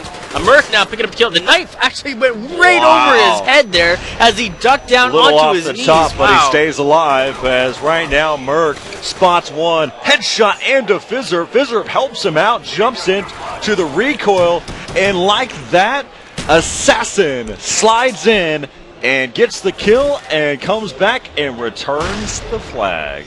Wow, you know, I'm pretty sure he snuck up through the Summit side in the back through the red building and just waited it out. Beautiful plays by him. And this is where call-outs are so important. You need to take notice of who you've killed and who's on respawn and who's potentially still alive. If Assassin's still alive, you got to be careful and you got to send a spotter to your flag first. And it looks like he was just able to come out on top. Big Timer now trying to sneak away back through the gen room, headed towards Steam. And now Merc is on his way, trying to grab a flag here. They are running out of time. They are losing 1-0. 3 minutes, 13 seconds left. This could be a very quick end to Optic's night here. As right now we're back over here with Merc. Merc able to take down Assassin. Still pushing up here. As right now it looks like Fear's got a couple members over there towards the rail side. John able to pick up two. Big Timer. Yeah, Big Timer came out big there. I keep saying that it's just a little bit of a habit, but you know he's a very clutch player. Anytime he's forced into a situation, it seems he's able to come out on top. And now Big Timer's forced. 3 go down on Team Fear. Last man alive is Fizzerp. Sorry, so Fizzerp's got the flag. They are going to be headed and trying to track him down, but Fizzerp rocket out the spaz, the shotgun, the one-hitter quitter, and that's very hard to go up against. Look at this! I can't even believe we just seen that. Fizzerp busts out the spaz, takes down 2, picks up the flag, heads towards Summit side, looking for number 2. As right there, Big Timer had a perfect opportunity. Now it's 2-0, 2 minutes left to play. Wow. Amazing play. Big Timer had a great pull, and his teammates weren't anywhere near him. I think the shotgun threw them completely off guard. You can't get within 5 feet of anybody with the shotty. It simply knocks you down first. You don't have that engagement period. You don't have the case where the better shot wins. And look at 3 more go down on Team Optic. Now's the time to collapse into on this flag. And it looks like it's not Eon Optic Gaming's night. No sirree, as we look at it. Fizzerp there with the spaz. Yeah, just holding out here, you know. I commend him because this was a great play, a great change-up, and very smart move. You know, he grabbed the flag. It was a 3-on-1. He had the flag, and he defended it himself. Took out 2 players, ran all the way back down Summit, defended it, and it's over now. Yeah. Man. As the crowd goes quiet out there. Well, I thought that Fear would be able to take it, but I didn't think. I thought it was going to be 3-2. But looking at it there at the end, this is going to end up 3-0 here in the capture the flank here on Summit. But Fear, wow, they're what hot. A strong team! Such a strong team. Really proud of these guys. They've done so much. They've always been, kind of considered the underdogs within the community. Everybody loves to hate Team Fear, but Team Fear keeps proving everybody wrong, event after event. Even myself, we all set them down, don't really set them in high regards or put them into the top pick lists. And it looks like they are proving us wrong yet again, going up against Eon Optic Gaming, showing us that they are the dominant team, and their CTF games are just unstoppable. As right there, it's going to be 4-0 now. It's going to be the score. We'll go ahead and call it there. But in the end, it doesn't matter. So capture the flag, Summit and capture the flag firing range show their true colors there for Fear, what they're all about and what they're able to produce. So right there, you've got Fear taking it. They're going to be facing off against Eon Envy in the winter bracket finals here for Call of Duty Black Ops. Let's go ahead and kind of recap what happened there throughout the 4 matches that we had just a moment ago. Capture the flag firing range, no reason to even touch on that one. Yep. That was just quick and decisive, straight to the point. They wanted flags, they got the flags. End of story. Search and destroy Havana. It was strong, it was quick, it was all Optic Gaming. The way that they played that one, John in the first map. Let's go back. I have to mention that John went 29, had 29 kills. We also had, I believe, it was Assassin who had 23 kills there as well. They're in that firing range game. And then followed up that, the reason why I was making the point about John in the first game, because in the second game in Search and Destroy on Havana, he only got 1. For sure. I think that's a case in point where he comes off super hot on a respawn game type, still has the mentality of running around is the way to go, gets caught on the run, gets caught running around corners, maybe not able to ADS as quick, or, just focusing too much on getting to where he wants to go instead of securing the area first. Right, exactly. So then after that, we followed up with domination firing range. And it ended up a little bit close. I mean, the score is probably roughly around 20 to 30 points difference between that matchup. But then Capture the Flag Summit, we watched what happened. Really, it was tight. It was extremely, extremely close. Big Timer was trying to be able to head up there through that mid-range. Sure. He had a perfect opportunity, but his teammates were the ones that got taken down to his possibility of tying the game back up at 1. But they are going to be sit down to the losers bracket, and we'll take a quick break right here on the Call of Duty Black Ops stream. We'll be back, and we'll kind of wrap up what's been going on so far and kind of update you what's been happening here in the Call of Duty Black Ops tournament here for the 2011 Major League Gaming Pro Circuit. I'm Corey Dunn alongside Holiday Doc. We'll be right back here in just a moment. All right, so welcome back to the 2011 Major League Gaming Pro Circuit as we're wrapping up day number 2 here in Raleigh, North Carolina. And I was looking through my little book, and it dates back to Columbus and all the games that have happened so far. And one of the real keynotes that the reason why I was trying to give you a visual of all these different things is how far Call of Duty has come, especially in the realm of search and destroy, and how they've been able to adapt and how things have been able to come out. For sure. One of the other things that is really great and unique that I mentioned to a lot of people how Call of Duty is going to become big is, a lot of, people have this assumption that we need a lot of top teams. We need 4. In my opinion, we need 4 strong teams. There has to be a reason why a pro gamer is a pro gamer. If somebody is possible, don't get me wrong. I'm not trying to say that you have to prove yourself and come out to a Major League Gaming pro circuit to prove yourself. But for the community to continue, you need to have untouchable pros, and that's what Major League Gaming has brought forth in a game like Call of Duty Black Ops. I don't think a lot of the general community fully realizes what it's like to go up against some of these pros. I've had my taste of it. I get the periodic time to jump in and, goof around with these guys or jump in a team scrim or a pickup scrim, and I am fully aware at how high their skill set is.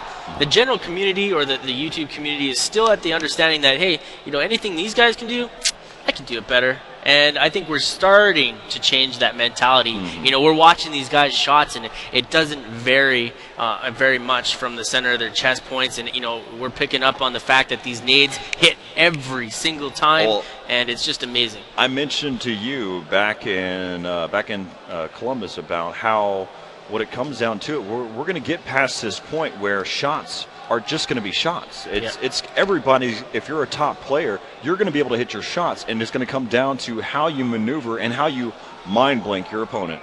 Yeah, we have a special announcement here. One of our production members and our whole production crew is vital to our success here at Black Ops. But happy 33rd birthday to Afa. If you see him out in the lobby here, make sure you give him a high five or something.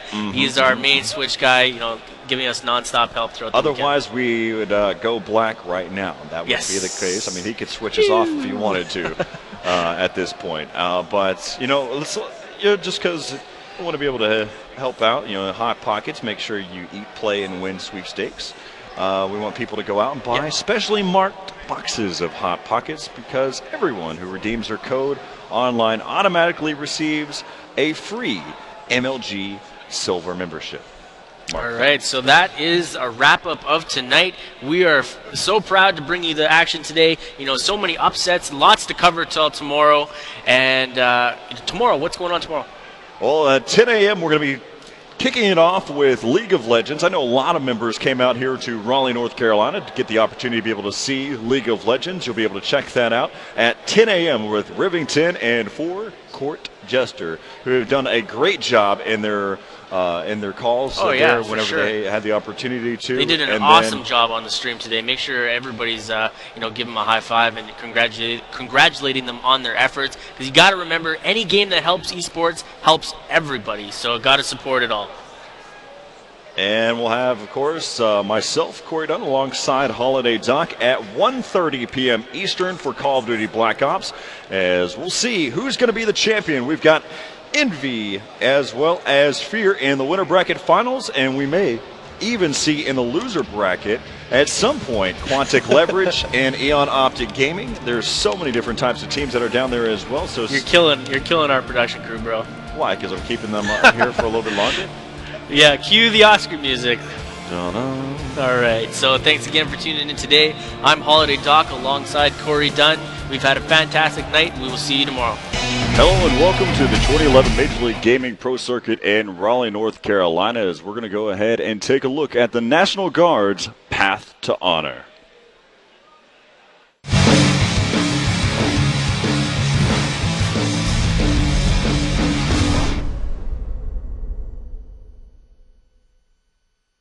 After losing their opening match of the tournament to Icons Black, our third seed and pool seed champions Fear stormed back, winning 3 matches to take the pool and advance to the winner's semis. It was there that they faced off against Columbus champs Optic Gaming. Fear's key to victory against the highly favored team was to set the tone early. By jumping out to a 5-1 capture the flag victory in Game 1, they were able to keep their pedal on the gas. Led by one of, if not the top slayer in the game, Assassin, Fear outslayed and outran Optic Gaming and both capture the flags and domination to secure a spot in the winner's finals. Their opponent will be none other than Eon Envy, who stormed through Pool D with an undefeated record, refusing to drop even a single game. In the winner's bracket semis, they met the single most talked about team in the tournament, 17th seeded Collapse. In a series where neither team had a definite edge, points were scarce. Envy played smarter and took advantage of their opportunities and both captured the flag overtime matches. When it came down to the final game, Dito put the team on his back in clutch situations and made sure Envy came out on top. After an impressive run that included an undefeated trek through the open bracket, Collapse ultimately fell short to an impressive Envy squad. Envy has looked strong throughout the tournament, but they'll have their work cut out for them with a fiery Fear team. While no team has ever won a Call of Duty Black Ops event from the winner's bracket, both Envy and Fear feel they have what it takes to break that streak. A spot in the finals is on the line. Eon Envy versus Fear coming up next.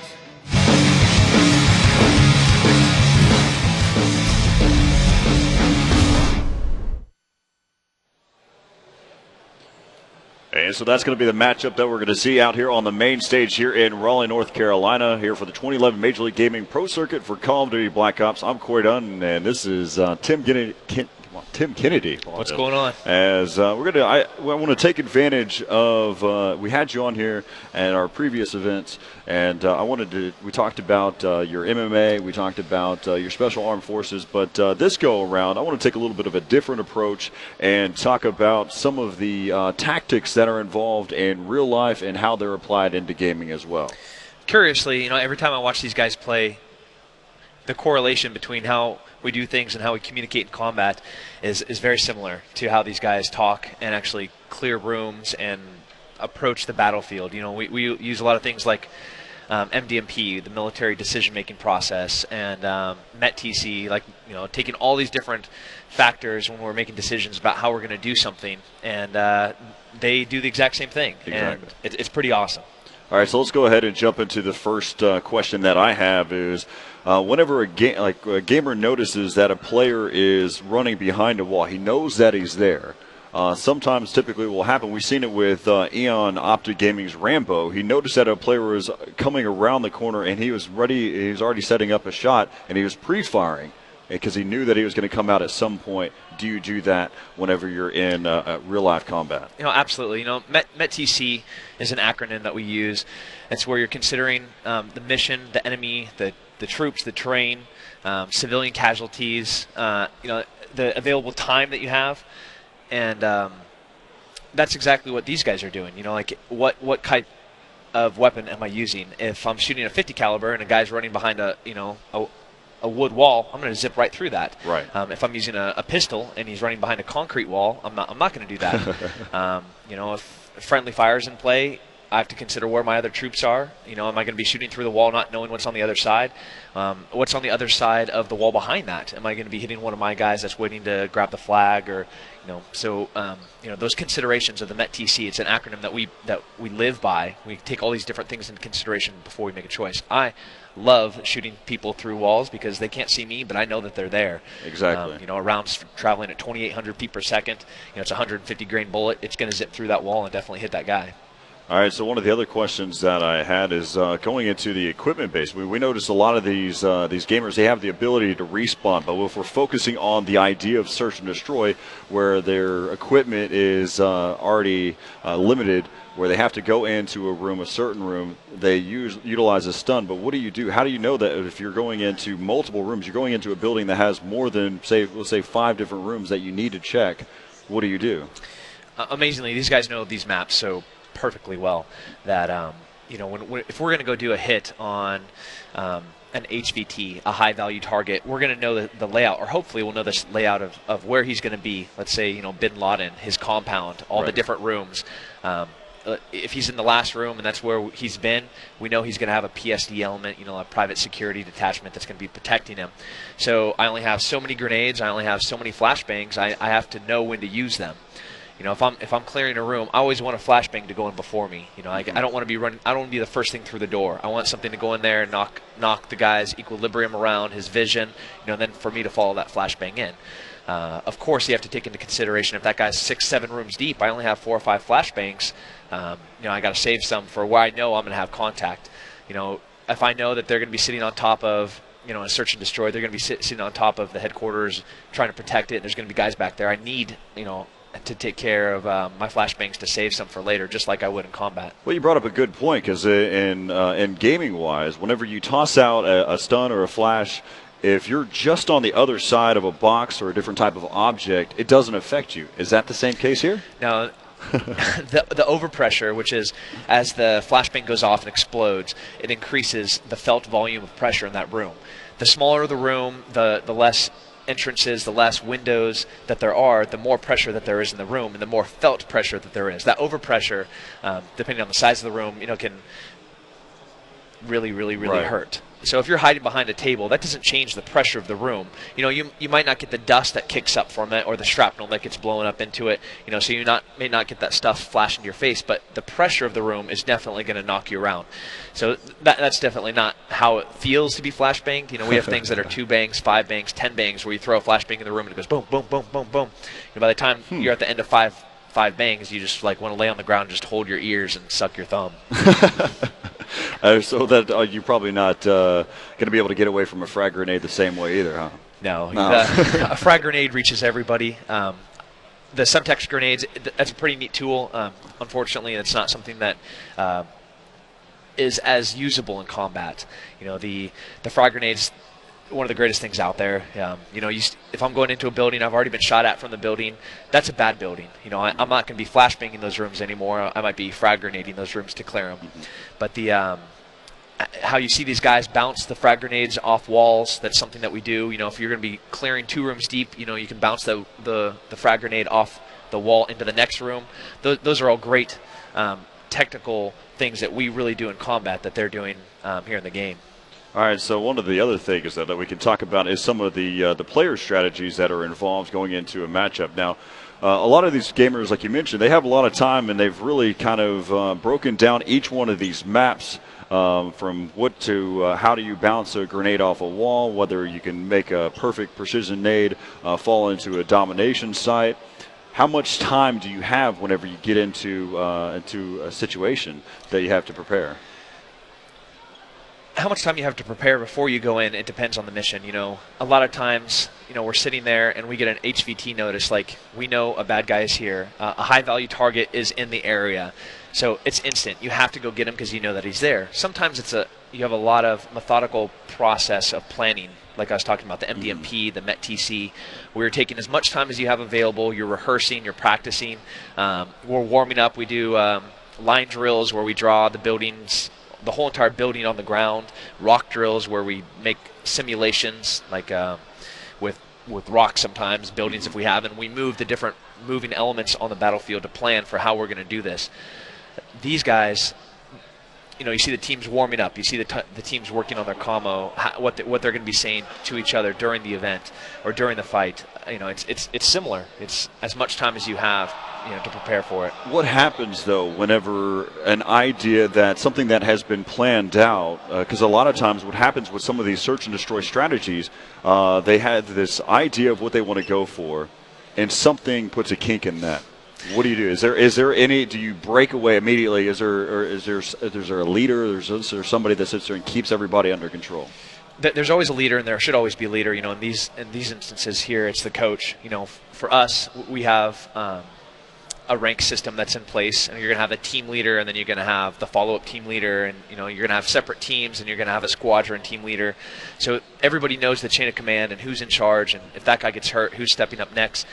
Murphy's my nemesis. Murphy's always there. Murphy's that expression that something's always going to go wrong, regardless of how perfect of a plan is. Something always goes wrong. You know, I'm a believer that the best gunfights are the shortest gunfights, but that never happens. For some reason, something goes wrong and everything takes longer than it should. You know, there's another expression that smooth is fast, or slow is smooth and smooth is fast. Things start taking more time, things start going wrong, Murphy starts kicking in, and then you just have to adjust on the fly. That's where how much you practice really comes in, and that's when you can really see the guys that are excelling in the competition.